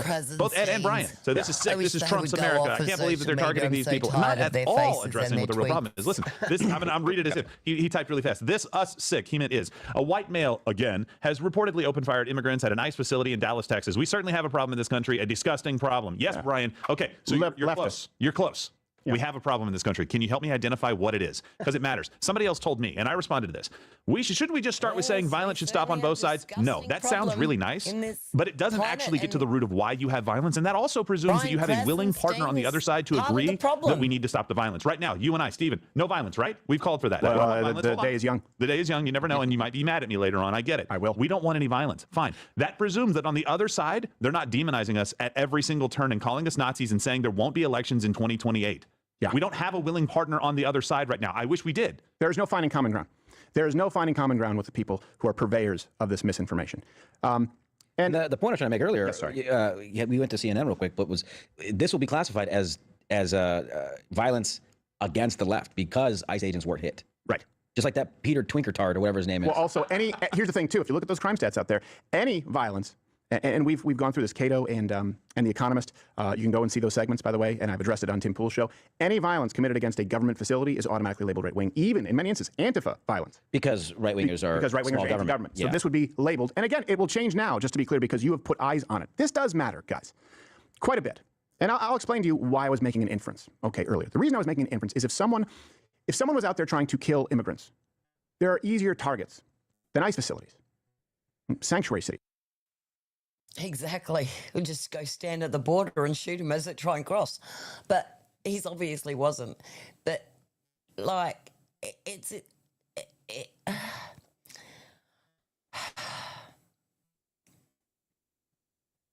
just too many crazies. I keep thinking it's a certain spike protein that has been forced into our bodies by whichever government you want to assume forced it into your body. But everybody's gone crazy. Everybody's gone nuts. Don't you think? Home Depot. Yeah, there are encampments. I mean, why would you go to a law enforcement facility where they're more people likely to have guns and will arrest you for doing this? Exactly. So why would you? How does that even make sense? Right. So that was point number one. And he just said before that like Antifa violence against ICE facilities and ICE agents is considered right wing. But like also, does anybody remember a few months ago when we had those members of Congress, members of Parliament, members of representatives of the American public forcing their way and elbowing their way into ICE facilities? Like this, they were not. Were they right-wing radicals? Were they right-wing radicals or were they Democrats? What were they? Comment below. Okay, so that would tend to tilt this one direction. Then I also say, okay, where has there been rhetoric from the right saying that we should deport people who are here illegally or we should kill all of them? It's what they condemn you for, what they condemn Donald Trump for, is deporting people. They say that's inhumane. Well, let me ask you this. What's more inhumane? Okay, what is more radicalizing, indoctrinated? A statement, for example, that has been labeled as evil and violent. I don't think that children should be allowed to take puberty blockers. I don't think children should be allowed to take chemical castration drugs, mind-altering hormones, or get sex changes. Is that more dangerous rhetoric, or is it more hateful rhetoric than ICE is the modern Gestapo? Or as Tim Walz said, gazpacho. Yes, exactly. Well, he wanted a cold soup. Yeah, well. Is it more radical? Is it more hate-inspiring? Is it more dangerous for someone to say, hey, we have to secure our borders, and a big part of that is stopping sex trafficking. This has to be a country where you sign the guest book. Is that more dangerous than saying, Charlie Kirk wants to commit trans genocide? And yes, I'm juxtaposing immigration and trans in both instances. Which one is more dangerous? And really important, here's the checkmate from the left. Here's the boxing in of their mentally ill followers is there are never going to be elections again. So all these positions are violence, right, guys? The trans positions, right? The immigration positions, right? The tax positions, right? All of these positions are violence. And by the way, there's no way to stop it at the ballot box because they aren't going to have elections anymore. Why are we surprised that someone takes it into their own hands when they have been told that we will be experiencing violence for the rest of America's future unless you fix it, and you can't do it through the democratic process? Of course, one other thing before you go, Jill. Here's why this is so important too on the crime statistics. The left is violent. Changed my mind, to be clear. Cato, which has fallen so far. The other one's The Economist, and there might be one or two other studies that have come out. The purpose of crime statistics, the purpose of establishing motive is to assess risk going forward and to identify who is most at risk, who would be most likely to be a victim of these crimes. If you have Cato, and if you have The Economist saying none of the Summer of Love was political violence, if someone was shot point blank because he was a Trump supporter on camera, it was described almost to a point of being comical, where it's like, this person, he really wanted to know that the motive was, if you are a Trump supporter, I am going to shoot you. It almost seems like someone wrote it. And that is not established. That is not in the record as political violence. Then the crime statistics serve no purpose. They serve no purpose because they're of no utility in establishing the most likely targets. This isn't political football. We are being hunted, and that is not hyperbole. We are being hunted, and I know this because we have feelers out in all these bowels of the internet, these message boards. The same people who gleefully celebrated Charlie Kirk's death saying, yeah, Crowder's next. Also saying, yeah, we need to get ICE next. This is not a surprise to people like us who monitor this. This is what the left wants. It's going to get worse. They're trying to set a tone of fear for you. You need to set a tone of fear for them through lawful, violent self-defense. I'm not saying that you carrying would have stopped this. What I'm saying is the tone in this country is that conservatives are sitting ducks, whether it's ICE, whether it's a public speaker with an opinion, or whether it's some conservative on social media who, my God, had a post that went too viral, now you're a trophy. They are hunting you. They are establishing a target. They are stalking you, and they are trying to kill many of you, many of us. Let's be clear about that. Gerald, yes. So really quickly, just on The Economist, they're actually just parroting other research, right? So they're basically giving their credence to it from the prosecution project, just so people know that this is not just The Economist problem. They're just putting stuff out there like, hey, see the research? Yeah. Here's what I really wanted to get to. Kash Patel just put out a post from the FBI with images of the rounds. You see that right now on the screen, also on CNN. They said that the investigation is ongoing. But obviously, you can see that this is anti-ICE rhetoric. I can't see what it says. It says anti-ICE on the bottom of it. That's the first one. It said the more updates are happening. I'll read from his post here. These despicable, politically motivated attacks against law enforcement are not a one-off. We are only miles from Prairieland, Texas, where just 2 months ago, an individual ambushed a separate ICE facility targeting their officers. It has to end. FBI and our partners will lead these investigative efforts to see to it that those who target our law enforcement are pursued and brought to the fullest extent of justice.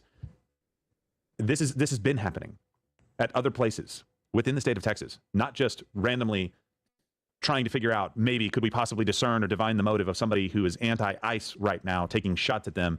And this very clearly seems like not just, and people have said this, maybe a copycat of Charlie Kirk with some of the messaging on there, but also the shooter in Minneapolis, sending messages like leaving behind these kinds of things. It's not that you are just radicalizing people. It is that the mainstream candidates, political office holders, the president previously of the United States has said that the greatest threat to the United States is MAGA. Yeah. Well, let me tell you something. With a background of red. So this is going to get worse, and let me tell you exactly why. And sorry, I'm just kind of abandoning a lot of stuff that we had, some really fun things for the show today. We'll have it tomorrow. Yeah, we'll have some of it tomorrow. The Tylenol stuff. We'll still get to some of it. Just in the last week, okay, we had obviously have this right now, this ICE shooting. You had the shooter at the ABC affiliate, right? Kimmel was a leftist. Obviously, Charlie Kirk. There have been several others. And if you want to play the game that the left does, willing to bet that the mentally ill person who stabbed Zarutska, we have not forgotten about you, family of yet another martyr to. It's a sacrifice, I should say, not a martyr, a sacrifice at the altar of leftist crime policy. So if you want to classify it as political violence, well, maybe at that point you could classify it as violence really at the hands of the judges who let this person out 14 times. Some good news there. I don't know if it passed or not. I read it quickly this morning, but I believe it's North Carolina, South Carolina, whatever it is. They just passed new legislation, or they're putting it through to end cashless bail. Good. So I don't know if it passed or not. We'll probably get an update. Good. It only took many lives and bloodshed. And who could have seen it coming? Here's the thing. I don't think there's an off-ramp. Here's why I think it's going to get worse. And I know their hands are going up here like the kindergarten classroom because we have updates, but I do want to get to you. Noodles, love you. I said this, the only acceptable response after Charlie Kirk would have been if the left said, okay, all right, look. We went too far with the Nazi, the fascist, saying he was a transgenocidist, whatever term they use. We went too far with the racism, the sexism, saying that they want to do away with democracy. We understand that we box people in, and we have really escalated this. We're sorry. We need to do better. And called on their constituents. If the leadership had called on the constituents of the left, said, guys, tone it down. Because, of course, this side now is pretty upset. Of course, those on the right are upset because they're being targeted. That would have been the only acceptable response. Instead, what kind of a message do you think it sends when you look at the YouGov polls and the same kind of polls after the attempted assassination of Donald Trump, where a majority of Democrats, a majority of self-professed liberals, believe that political violence is somewhat acceptable to completely acceptable? Only 38% said completely unacceptable, compared to about 80% of Republicans. What kind of a message do you think it's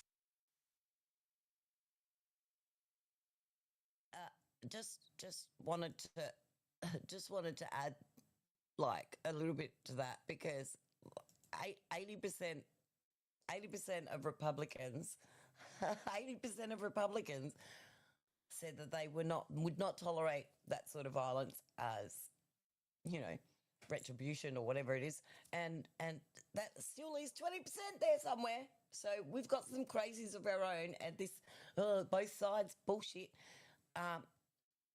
What I haven't seen is in that 20% is people going out and shooting people on the left. So even though they might not have the same idea of it, that violence is justified to take out someone like Donald Trump or Charlie Kirk, or I think at the time it was Elon Musk, then, you know, but it's 58% of Democrats said it was okay in some cases to kill people when you don't like what they're saying, or when you feel threatened by them. Just because you feel threatened by them, like they're not breaking into your house, they're not trying to rape you, they're not trying to kidnap your child, just said something that made you feel threatened. It's a dangerous, slippery slope. It's a dangerous, dangerous, slippery slope. But we're on that slide now.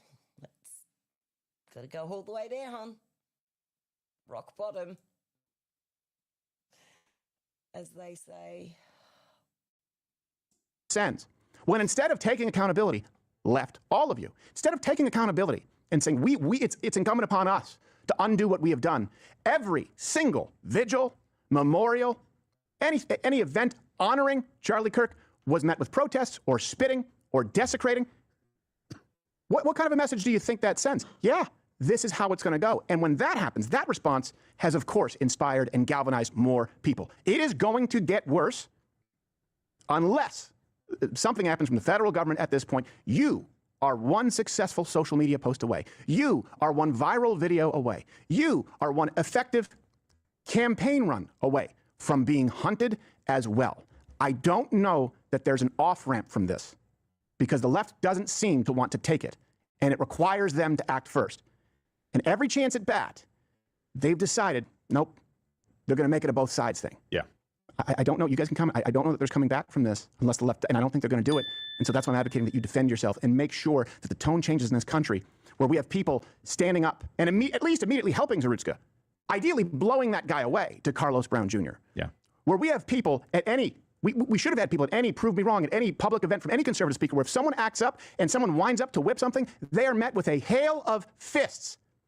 I mean, where security is told, you err on the side of strong arming them, stiff arming them out. No more peaceful will treat you like children because you get mad and say we're infantilizing you.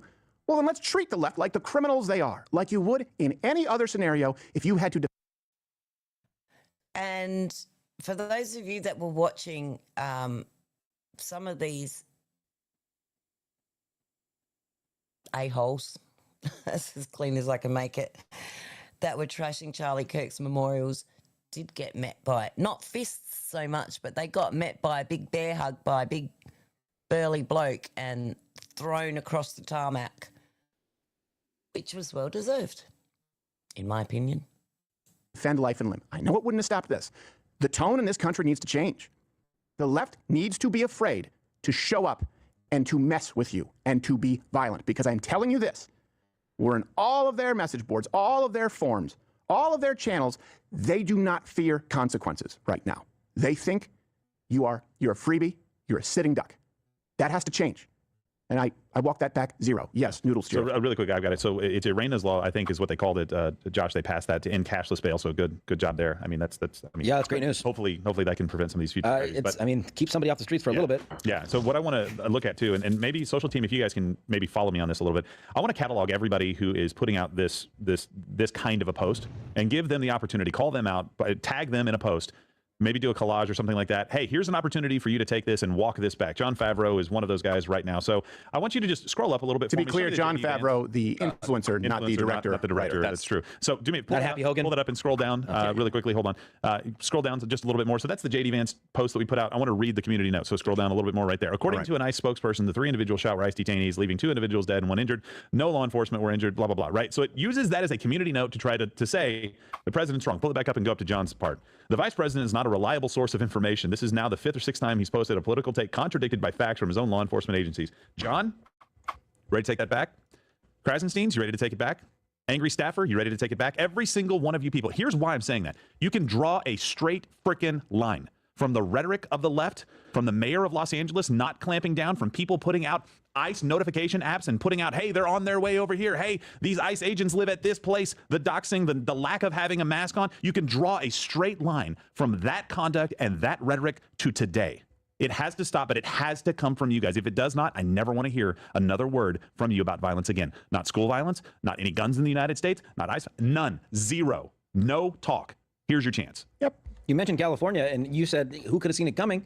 I mean, we all saw it coming. Trump saw it coming. He sent the National Guard to go protect the ICE facility, and they complained about that. Yeah. They were mad that troops were just standing out front of an ICE facility so they couldn't do harm to ICE agents. We covered that live all night. That angered them. That made them upset. Lawmakers are, again, I'm not sure if it passed, but they have a new law that's been put through, legislation in California to ban law enforcement agencies for covering their faces. Yep. This is what the left does, right? They did it with Donald Trump when they burned down the church and they tried to ransack the White House.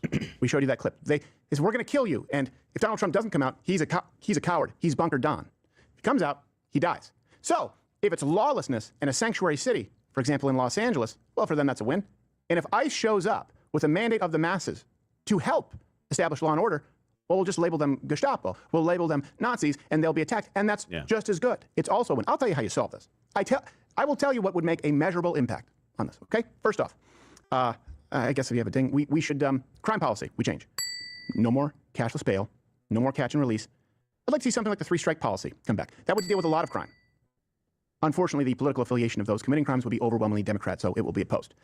In addition to that, I would like to see, and I will partner up with anyone out there, if there's an organization, if there is someone in a state who maybe is starting this, some kind of legislation that requires campus police to provide equal protection to speakers. A requirement to do so. A requirement if a speaker is requested and is showing up. It doesn't matter if it's Noam Chomsky, if it's a socialist, or a college Republicans or TPUSA chapter. There needs to be legislation requiring it, because we know that you run into that a lot, where they don't show up to protect you. They demand that they pull your permit at the last second. They make you less safe. And then we need the kind of accountability for inspirations to violence from the left, as they've tried to falsely place on the right. Actual direct calls to violence. The Reddit Louder with Crowder was removed. It was the most civil place there. Places where people gleefully celebrate and call for the deaths of other people are still up. How in the hell were people getting removed for questioning vaccine mandates and people calling for the death of American citizens? It's still up. You can go read them now. We've got to do something about Section 230. Let's start with that. And then you individually defend yourself lawfully, ruthlessly, lawfully. Defend yourself. Let's change the tone. Let's set the tone, boys. Let's set the tone. And one of the things that we're really good about doing on the right is not these boycotts, but really a boycott, right? Yeah. Remember when they went after Chick-fil-A and people just showed up in droves to support them, and Hobby Lobby and a bunch of other companies throughout this. And I don't know what the necessary equivalent is for this, but I do want people to show support. So I actually changed shirts on purpose. And before you say anything about this, the Hodge twins sell this kind of merch. Go to their store and buy it right now. I bet Alex Jones does. I bet Steve Bannon does. I don't care where you get it, if it's ours at crowdershop.com or anybody else's.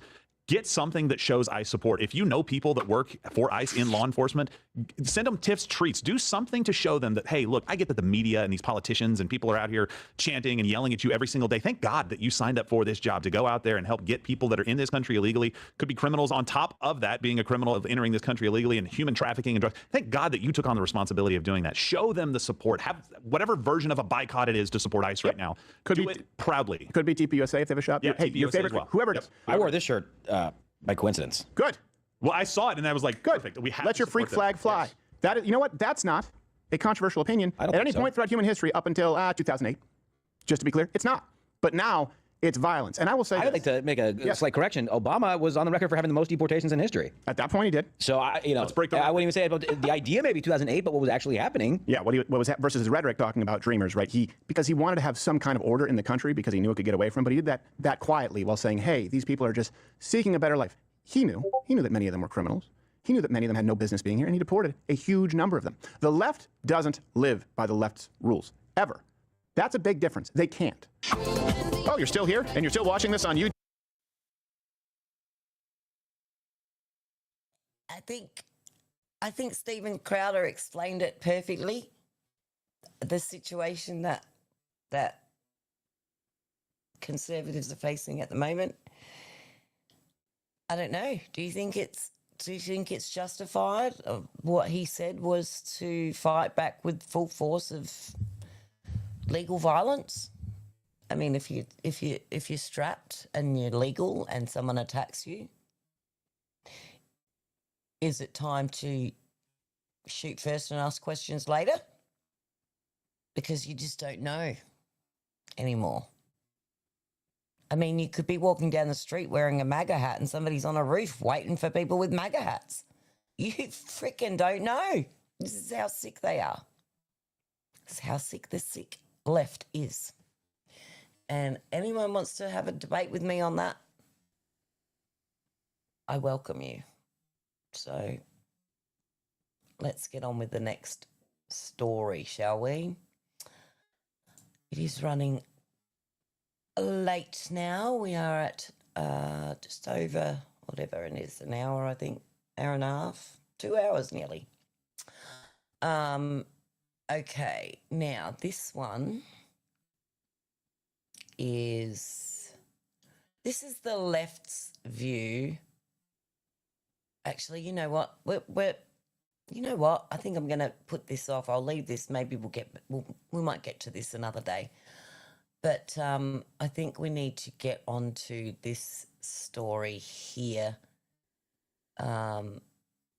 we'll do another show tomorrow, and we'll talk about Kimmel, and we'll talk about Comey and Gavin Newsom a little bit more tomorrow, I think. And then I will be doing hopefully a Sunday stream in the afternoon, my afternoon. But first of all, we're going to get into this one now. This is very alarming, this story. This is, as we all know, just recently,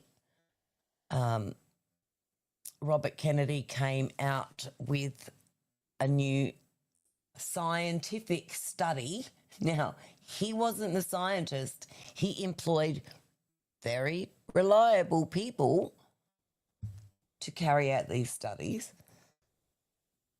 And for that matter, neither did Trump conduct the studies, like everybody's trying to have their gotcha moment, because Trump's trying to tell them that he doesn't think Tylenol's good for pregnant women, because it has been discovered within this scientific study that it has links to autism. Now, that goes for paracetamol here in Australia and erythromycin or whatever it's called over there in America.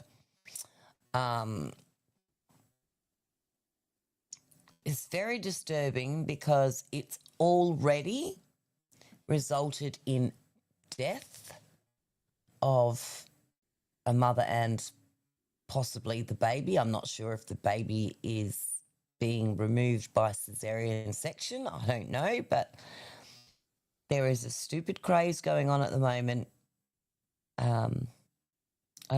I guess you'll recall when during COVID, Donald Trump saw some TikTok videos or whatever videos about bleach killing the COVID vaccine on contact, and he suggested some ridiculous possible trial of using bleach as an agent to cleanse the inside of your body. And the left went mad. They just went mad. Donald Trump's telling people to drink bleach. Donald Trump's going to kill people. People are going to the shops and drinking bleach. And to be honest with you, I don't think there was one recorded incident of anyone stupid enough to drink bleach. Right? But it brings me to the next point with this Tylenol thing. Because Trump said don't do it, now they're all doing it. There's a site on TikTok for people to post their I'm taking Tylenol while I'm pregnant memes. What the fuck? What the actual...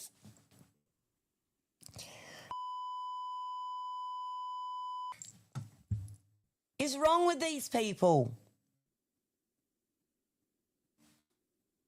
Can you freaking... Now, let's just say Donald Trump said, don't drink bleach because it'll increase your chances of getting COVID. Would all of these crazy mother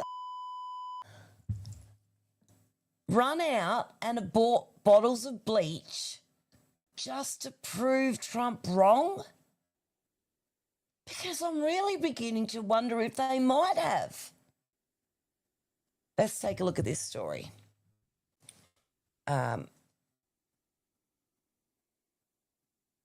not sure who the guy is. I haven't actually seen any, or maybe seen a little bit of his work before, but he's called the Next News Network. And he's got quite a bit of information. And I actually haven't seen this yet either, so... But I have seen the TikTok videos, and I have seen these idiot women, and I have seen the reports that one woman is now on a ventilator fighting for her life because she overdosed on Tylenol to prove Trump wrong. So how stupid are we? You killed your own child and probably yourself. You stupid, selfish, Trump deranged psychopath. Teenagers ate laundry detergent for TikTok clout. Well, Trump derangement syndrome just created something even worse, the Tylenol challenge. After President Trump raised questions about acetaminophen and autism links, liberals started filming themselves downing handfuls of pills to own the orange man. This isn't just stupid, it is deadly, and you shouldn't do it. And now a pregnant woman is dying from liver failure. Doctors tried to save her after she overdosed, trying to prove Trump wrong for a viral video. Think about that.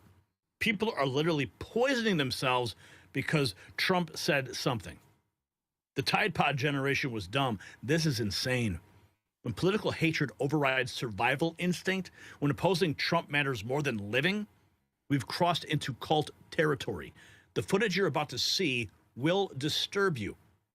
And I want to tell you, do not do any of these things. Yes, We're presenting please, this to do you not try so you this can be at informed. home You'd have if context you're about pregnant what is or happening not. in this country right now. Now, let me ask you something. If you built more than $100,000 or more in investments, do you really want it all riding on the stock market? Think about it. Banks, billionaires, even entire countries are loading up on physical investment. Hold it in your hand. Did it in a row. Step. News 646 on the channel Russia. Check it out. It's Anna Paulina Luna. Now, just a few hours ago, Representative Anna Paulina Luna posting this. Please do not take Tylenol while pregnant for social media likes and views. You can really hurt your child. This is our take, posting it on social media. And she puts this inset image, looks like an official message from Tylenol. This is what they said. We actually don't recommend using any of our products while pregnant.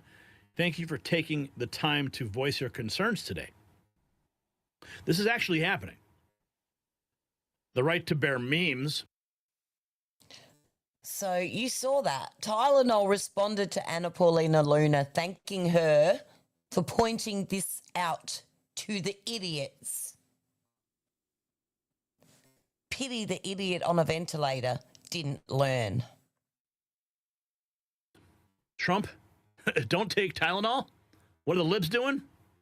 Yeah, they're putting it where the sun don't shine, right? You gotta love grand old memes, man. Oh, and speaking of lunatics, this is kind of a sidebar, but this is Ben Affleck's and Jennifer Garner's daughter demanding mask mandates at the United Nations. I mean, this is top tier liberal lunacy. Okay, this is a little off topic, but it is in the video. We must do that again. Just listen. We can She's recognize a loser filtered too. air as a human right intuitively as we recognize filtered water. Ben Affleck and Jennifer Garner's daughter. This is Hollywood leftist lunacy. Pain and exhaustion. For adults, the relentless beat of back to normal, ignoring, downplaying, and concealing both the prevalence of airborne transmission and the threat of long COVID, manifested in a series of choices. Young people lacked real choice in the matter and information about what was being chosen for us. Here's what we know about SARS-CoV-2. It is airborne, floating and lingering in the air. One infection can result in disabling damage to almost every cell in the body, from the brain and heart to the nerves and blood vessels. Every subsequent infection increases the risk of long COVID and places people who already have it in greater danger. Let me just add, the COVID vaccines do exactly the same thing, because it's not the vaccine or the disease, it's the spike protein that was manipulated by your friend, Tony Fauci. Here's what we don't know, is what it does to reinfect children over and over. And I don't know if anybody gets the irony of this, but Governor Newsom just signed a bill to unmask ICE, yet this Hollywood twerp is telling everybody that they have to put masks on. So everybody has to wear masks except for ICE. Well, that seems logical. Over and over again with no end point in sight from the day they are born. We are about to find out. As Dr. Akiko Iwasaki says, at this point, the whole population is the control group. And after only 5 years, long COVID has surpassed asthma as the most common chronic illness in children. 5 years. I am terrified for the children who do not or soon will not know a world without debilitating pain and exhaustion, who cannot trust their bodies to play, explore, and imagine, and who will not know the potential of their own minds unfettered by the cognitive damage from a COVID-19 infection. And I am furious on their behalf. It is neglect of the highest order to look children in the eyes and say, we knew how to protect you, and we didn't do it. We have access to a technology to prevent airborne disease, something that millions of our ancestors and millions of people around the world today would kill for, and we refuse to use it. And I shudder to think of where we will be in another 5 years of unmitigated infection and reinfection.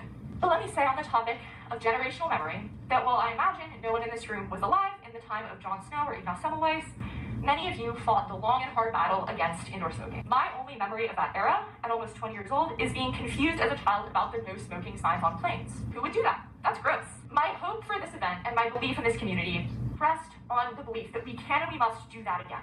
We can recognize filtered air as a human right as intuitively as we do filtered water. We can create clean air infrastructure that is so ubiquitous and so obviously necessary, tomorrow's children don't even know why we need it. We need the people who remember 2020, who are not like me, 14 in 2020, to be loud about the world that we were promised at the onset of the pandemic, when we and our institutions promised each other that if we only got out of that desperate acute phase, we would do everything we could to protect our communities going forward. For adults, the relentless beat of... Oh, my goodness. Yeah, Angie actually sent me that. I She know, said, you gotta right? play this tonight. You gotta show people this stuff. Here it is. Liberals chugging Tylenol. Do not do this. Do not do this. Do not do this. Like, this is how you own Orange Man? Seriously? This is the lunacy of the left. They come out with a warning, and they just go ahead and, no, we're gonna own Orange Man.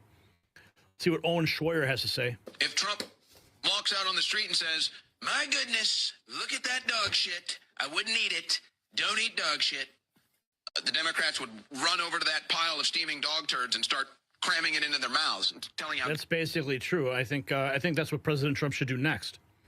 He should tell people to go out there and don't eat dog feces. That would be glorious. Wait, what? Even Tylenol telling their own customers not to use their products when pregnant. This was 8 years ago, but when Trump and RFK Jr. say it based on studies and scientific evidence, they're now anti-science. 8 years ago, they posted this. 2017. We don't recommend using any of our products while pregnant. Trump, don't take Tylenol and eat poop. Oh, man.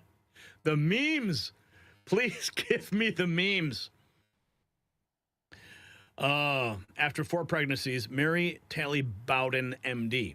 After 4 pregnancies and practicing medicine for 20 years, this is the first time I've heard this. Well, it sounds like you're an uneducated doctor. The first time you've actually seen a post from Tylenol. Tylenol causes, here's the proof. This won't hurt my baby 23 years later.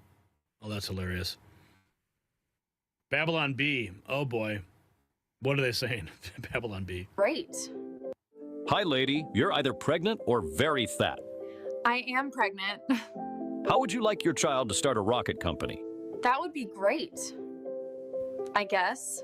Then try new Tylenol, Autism Strength, the only pain reliever guaranteed to put your child on the spectrum. This fast-acting Tylenol quickly goes through your bloodstream and somehow, through some unknown process no one can quite explain, gives your child autism. Are there any side effects? Well, there's the autism. Oh. Tylenol Autism Strength. It may or may not give your kid autism. There's like a correlation or something. Oh, Babylon B. I want to point out for the YouTube censors that that is satire. That entire clip was satire. So don't think that we're doing it. Oh, look at this one. Ooh, will you be stocking up on Tylenol? What is this? This is your typical leftist lib. Purple hair, screaming in a car, making a selfie video. The Trump administration. So, can whoever owns Tylenol, what is it, Procter & Gamble? I don't know. Whoever owns Tylenol, can they not hold the Trump administration liable for these spurious, untruthful claims about their product causing autism? Like, aren't we not allowed to make claims like that with zero proof, and that will invariably lead to Tylenol making less money, like people not buying their product anymore. Now, I'm gonna keep buying it. In fact, I'm gonna fucking stock up, because I'll be damned if it comes down to it and I can't get my hands on some acetaminophen. Wow.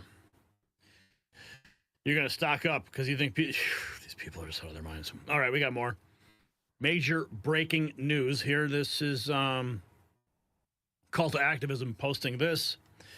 Harvard-trained physician Dr. Lucy McBride says Trump's Tylenol comments could leave pregnant women defenseless against high fevers, a danger that can kill mothers and babies. And it says, Donald Trump is the last person I would trust when it comes to medical advice. Well, Donald Trump's not a doctor, for one. Yeah, exactly. And that's why he has doctors around him. Dr. Oz. He has professionals like RFK Jr. Could actually be put. Donald Trump is the last person I would trust when it comes to medical advice. Acetaminophen is an antipyretic. It helps with fever. It helps with aches. And it's an important tool in the toolkit for pregnant women who are limited in what they can actually take for high fevers, for pain. And by the way, these people forget having a fever when you're pregnant is not only uncomfortable, it can be dangerous to the woman and to the child. That sounds really important. Like, Donald Trump could actually be putting women at risk. 100%. 100%. I mean, remember back in the pandemic, some people died from injecting themselves with bleach for COVID. My God. Yeah. I never heard that before. Exactly. Probably more misinformation from the left. Oh my God. I just said that. Nobody did that shit. Nobody, especially nobody on our side, are stupid enough. Nobody was stupid enough to inject themselves with bleach. That is a lie. Actually, how about we Google it right now? How about we Google it and we find out if she's lying right now?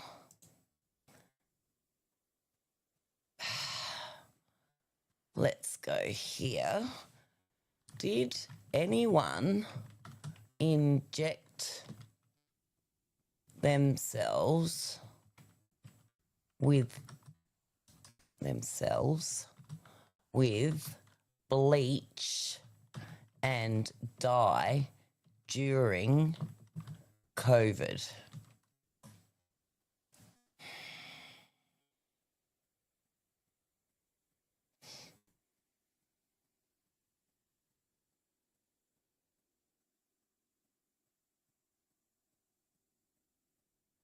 Let's see.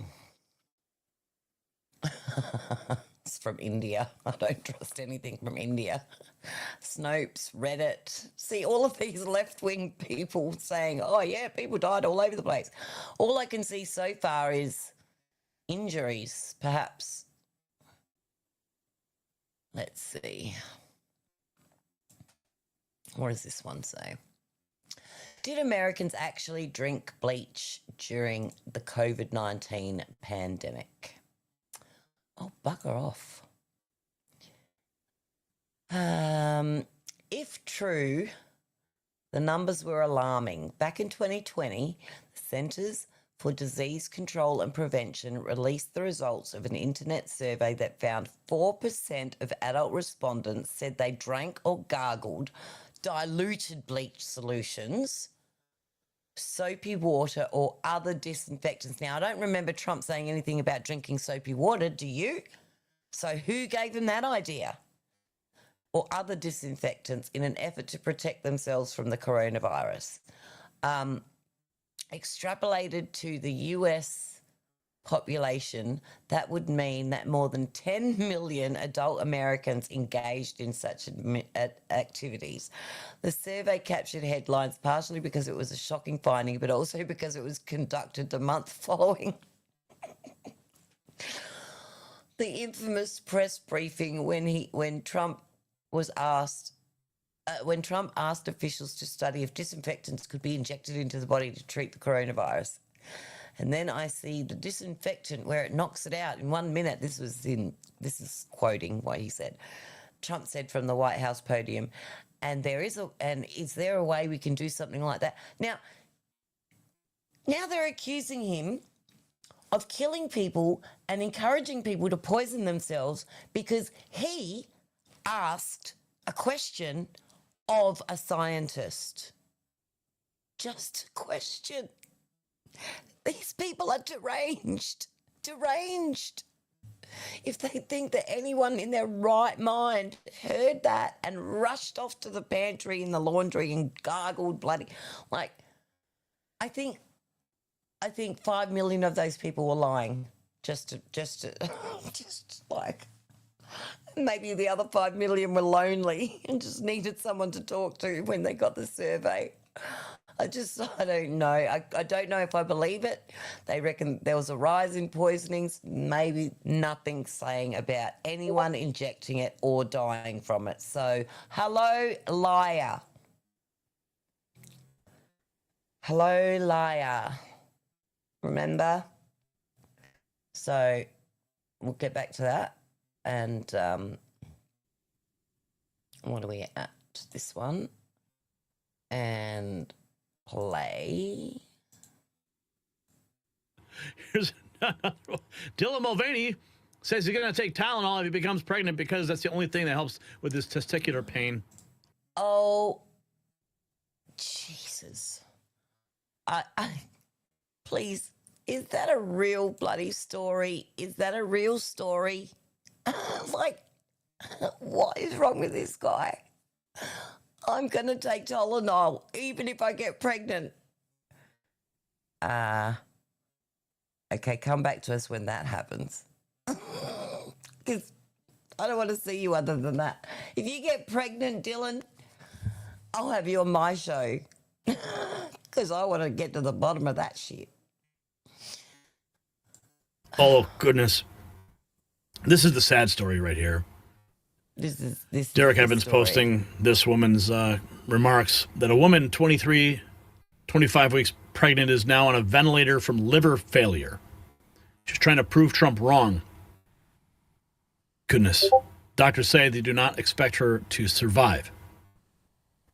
Because we need to have a serious talk, and this isn't going to be one of my funny videos because I don't think this shit is funny at all anymore, and you people need to cut it out. Cut it out. I just watched a video from Nicole Sorrento on her Instagram about a husband who contacted her at 4 a.m. this morning. Do you know why? Because his wife, pregnant wife, who's 23 to 25 weeks pregnant, wanted to prove that Tylenol doesn't cause autism. Guess where she is? She's in a hospital on a ventilator with liver failure, and they said she's not going to survive. Okay?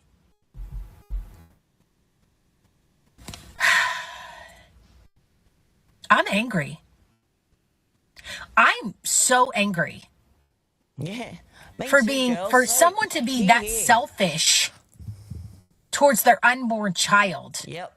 100%. And how stupid. How stupid. Every single one of you who support this, you think it's funny, you're making videos. There's nothing cute, funny. This is dangerous. This is dangerous. I mean, to think that this is where we've gotten to, right? As a country, to think that people hate a man so much, not because they really have anything to hate him for, but because they're told, programmed to believe. Brainwashed. Orange man bad. That you would go to these levels. You know, people joke and they say Trump derangement syndrome. Let me tell you something. This is more than that. I'm telling you, it's real. It should be labeled a real mental illness. Mm-hmm. Because I'm a mother of 3 sons. Yeah. And I'm trying to put myself in the head of somebody who would do something so stupid and dangerous knowing that they're carrying another life. Yeah. I'm angry. I'm enraged. I have words. I'm at a loss for words. Yeah. I get that. It's all that at once. Stop. Stop. Please stop. Just stop. Like, it's You enough. you hate Trump, but love I yourself just listen. more, I'm praying God's for that sake. woman and her child. I'm praying for her husband, for her family. Yeah. It's sad. It's really sad. We need to have a serious talk, and this isn't going to be one of my funny. Yes, it is more than sad.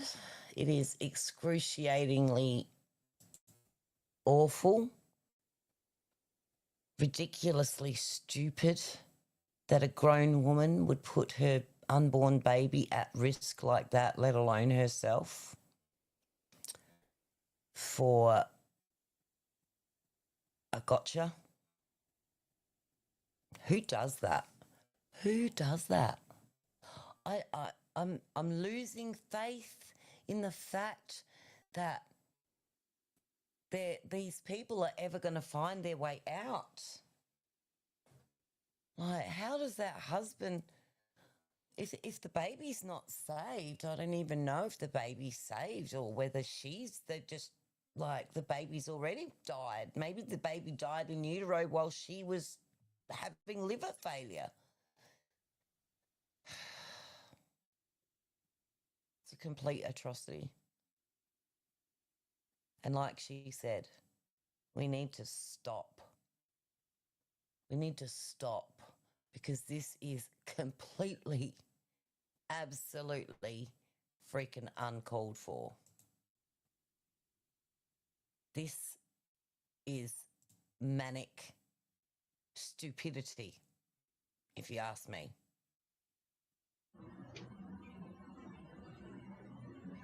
28 weeks pregnant. You know what I'm going to take? Some Tylenol to see the benefit. I mean, does this woman even have a headache, or is she just taking it? Like, just taking it for kicks? Does she even have any pain? She's selfish.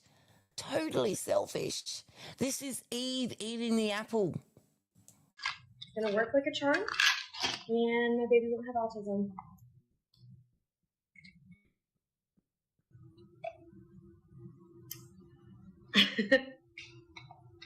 About to take Tylenol for my headache while pregnant because I don't take my medical advice from a man who doesn't have a degree in science, healthcare, or medicine, and who had a parasitic brain infection and was addicted to heroin for 14 years. Yeah, I'll trust my doctors who have their degree. Wake in the morning and I step outside and I take a deep breath and I get real high and I scream to the top of my lungs, what's going on?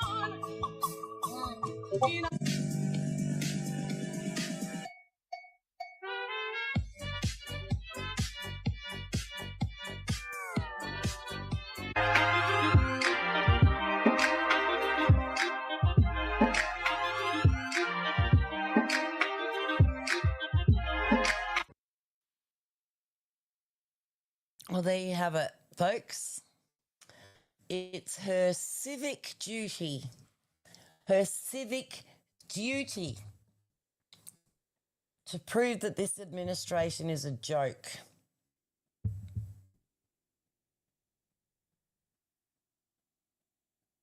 I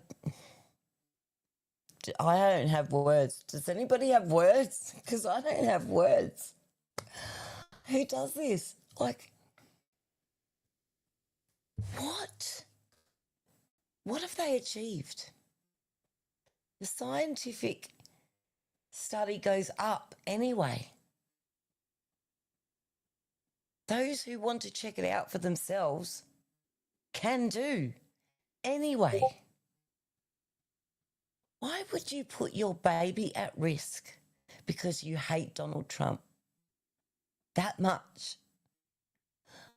like I just said, hate him, loathe him.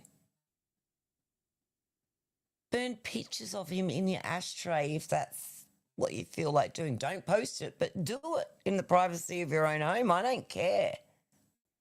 But at least if you hate him that much, love yourself more.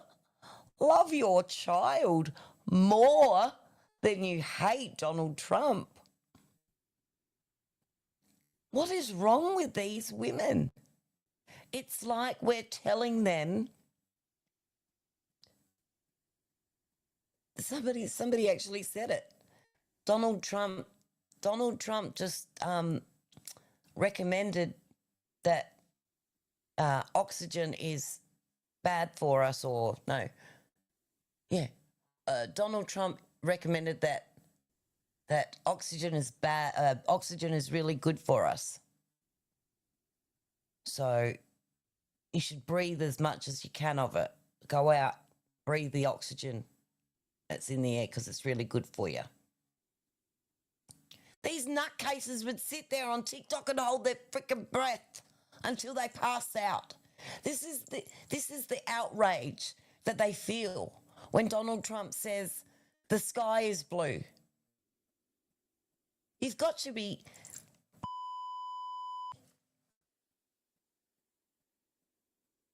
because it's bloody ridiculous. This is completely out of proportion for the amount of time this man's going to even be in your lives. Freaking, we're already into the second year. It's 3 years left. And Trump's gone. He's back to Mar-a-Lago. He's going to get on his golden horse and he's going to ride off with his wife into the sunset. And you'll never have to have him in the Oval Office again as the sitting president of the United States. Unless you idiots pull something crazy, like try to go to war with us, because then you've just allowed him the opportunity to stay in government. And if you do that, it's only because you want the opportunity to say, see, he's a totalitarian. This is your plan. Get the country at war with each other, and then Trump will declare a national emergency and he'll instruct the National Guard to take control of the law enforcement agencies, and while there's a war going on, well, you know, you can't have elections. Zelensky's shown us that. And so why not? If he's got another good 2 years in him, I'd back him. Hell, I'd go join the bloody National Guard. If I could. But I can't, so I won't. Don't worry. But, like, you know, yeah, I'm just, like, this is where they're pushing. This is what they're pushing. This is what they want. But they don't really know that they don't want it because they're that stupid that they think downing a bottle of Tylenol is going to somehow it's going to affect the administration. Hate to burst your bubble, girls. The election's over.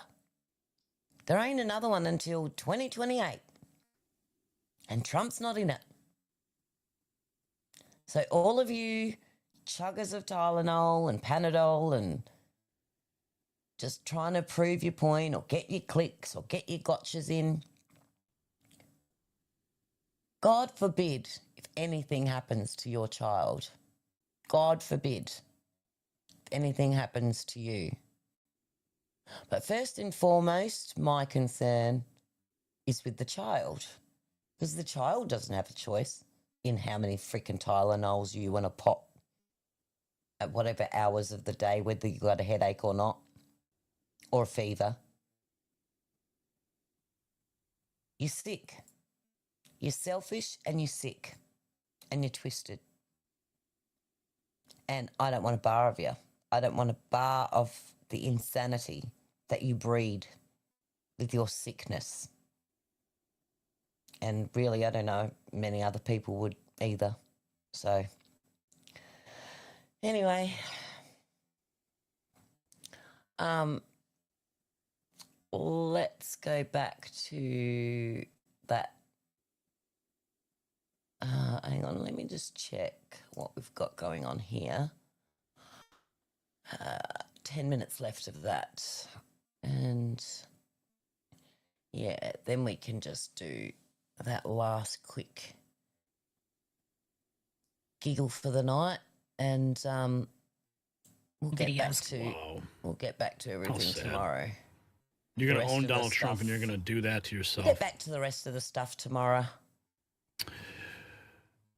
Wrong one. Let's see. This one. Liberals are taking Tylenol. Hello. I know I says to myself, I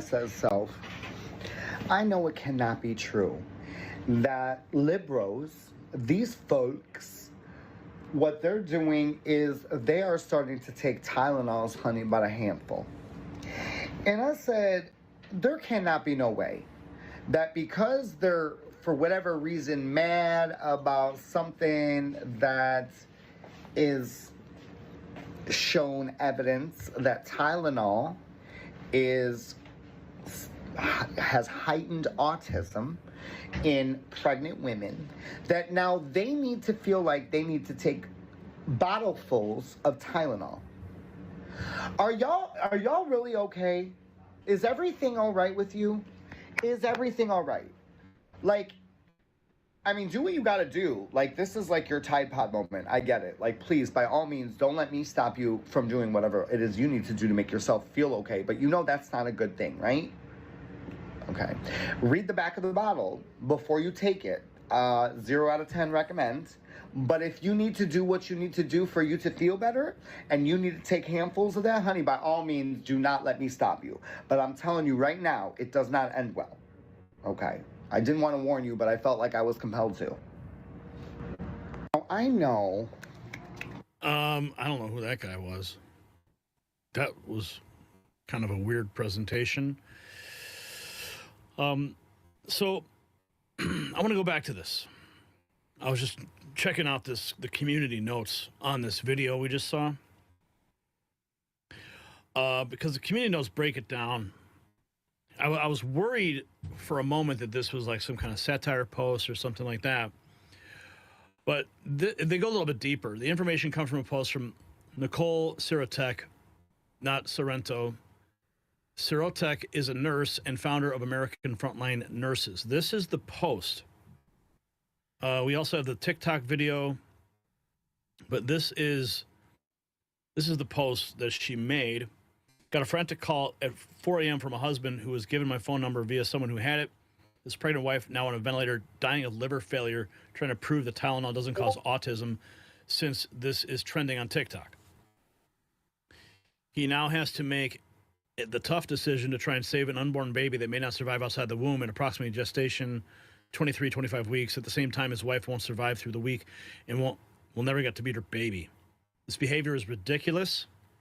This woman hated Trump so much because of the Harvard study on Tylenol and autism. She ultimately did this with Tylenol to try to prove Trump wrong. Her baby may not even survive either.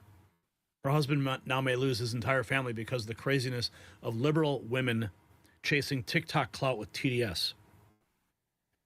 Now, I want to see if we can find that TikTok video as well. Let's see here if we can find that. I don't know if I have TikTok on this device. Maybe I do. I just don't have to install it. Maybe, okay, it's taking me to the page. I gotta log in. No, come on. Can we just?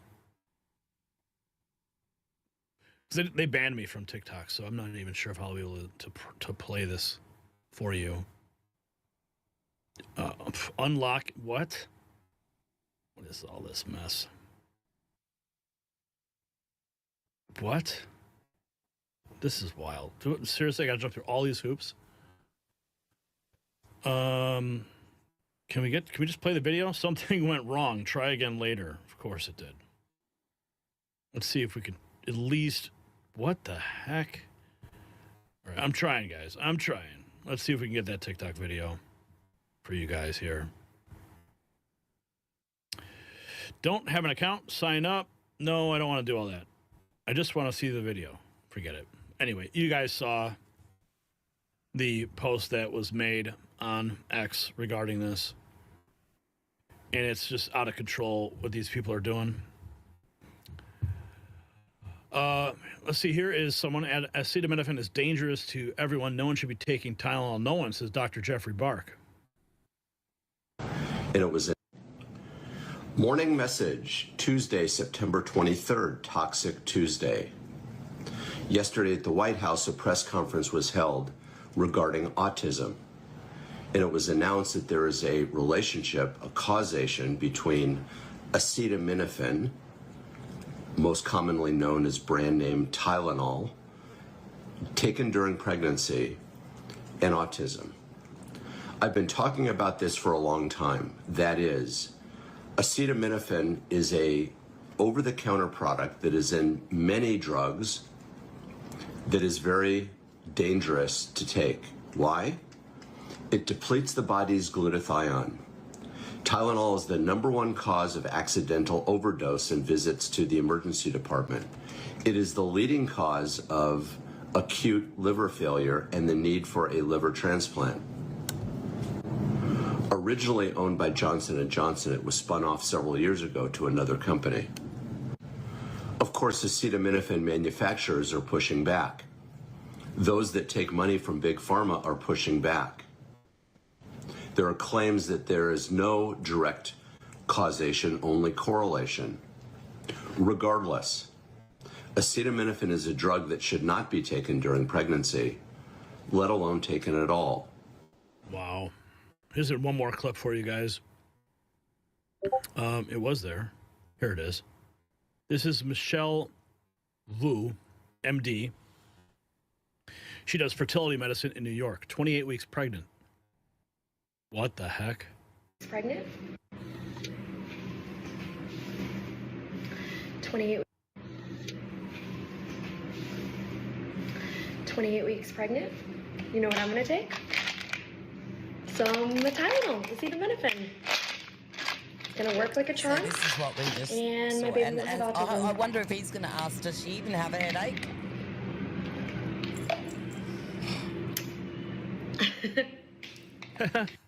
Yep, you just owned Donald Trump there, honey. Way to go. Look at all these posts. Look at them all. There's that one.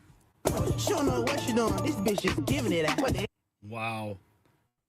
I would play it, but I'm sure I'm going to get like strikes for music. But Trump's derangement syndrome off the charts right now, folks. If you got value from this report, tap subscribe. My final thought is next. So this is peak Trump derangement syndrome. We've gone from resist to taking Tylenol to the point where your life is in danger in less than a decade. The left has created a death cult where opposing Trump matters more than staying alive. A pregnant woman now on a ventilator with liver failure. Doctors don't expect her to survive. Her unborn child's fate hangs in the balance. Why? Because she wanted to make a TikTok video proving Trump wrong about acetaminophen risks. Harvard doctors are fueling this. You know, it's a study that they presented. And you saw that a fertility doctor filmed herself taking Tylenol while pregnant, laughing about how her baby won't have autism. The media amplifying every toxic trend if it owns Trump. So here's the truth. Tylenol is the #1 cause of acute liver failure in America. It depletes glutathione. These are medical facts. It's not politics. But mention Trump's name and suddenly liberals are chugging bottles like it's a frat party. The Tide Pod Challenge was stupidity. This is weaponized madness. So here's my question. Should social media ban dangerous political challenges? Drop a yes or a no. Comment below. If you want to support our work, grab some gear at shop.nextnewsnetwork.com. And there you go. So you can support his podcast. You can support my podcast. I don't have any merch to sell, but one day, maybe, one day I might have enough of a income from this business to buy merch and sell it to you guys that might be interested. But as it is right now, that is a no-no.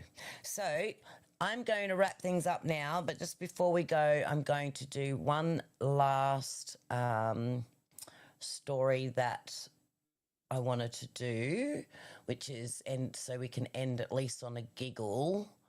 And of course, everybody knows about the UN stuff that happened this week, and Trump made his speech and blah, blah, blah, blah, blah, and everybody was making their speeches today.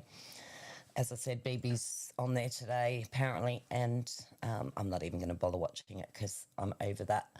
But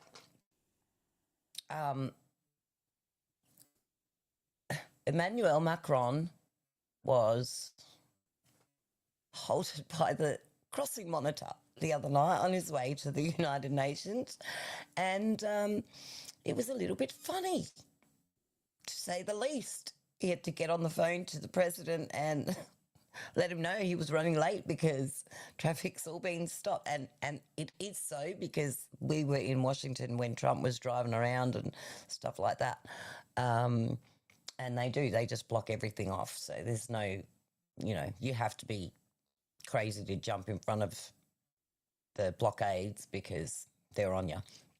Anyway, of course, it was all captured by local video and television who was following him around. So plenty of TikTok videos made it to the internet, as you will see.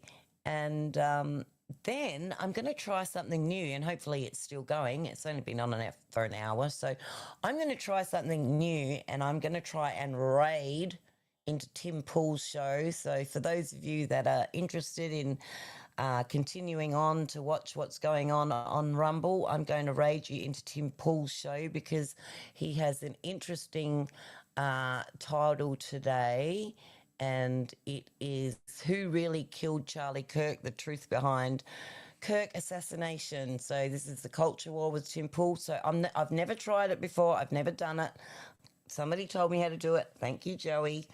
And I'm going to try doing it with Tim Pool's raid, Tim Pool's show after we wrap this up, but we'll see how we go. I think I have to do it just before I wrap up. I'm going to hit the button after I do my wrap-up blurb, and cross your fingers that it works for me because this stuff never works for me. What are we on? We are on screen share 2. Okay. Who's this? How many people? No, I have 10 people with me. I go to the French embassy. No. I'm sorry, President. I'm really sorry. It's just that everything's in frozen right now. There's a border gate coming right. That's why. Oh, sorry. If you don't see it, let me cross. I negotiate with you. No, it's not that.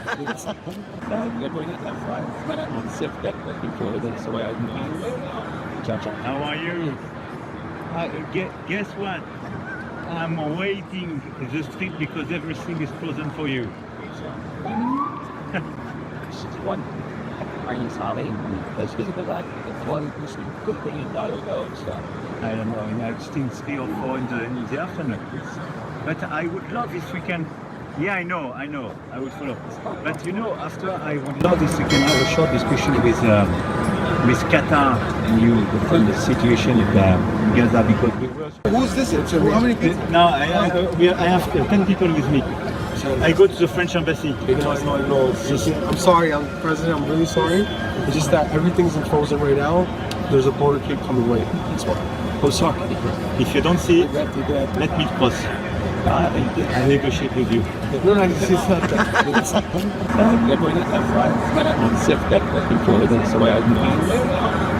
How are you? Guess what? I'm waiting the street because everything is frozen for you. Are you sorry? That's because I $1 billion stuff. I don't know, it's still 3 or 4 in the afternoon. But I would love if we can. Yeah, I know, I will follow. But after I would love if we can have a short discussion with Qatar and you on the situation in Gaza because we were.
My apologies, people. I had the volume down that whole time.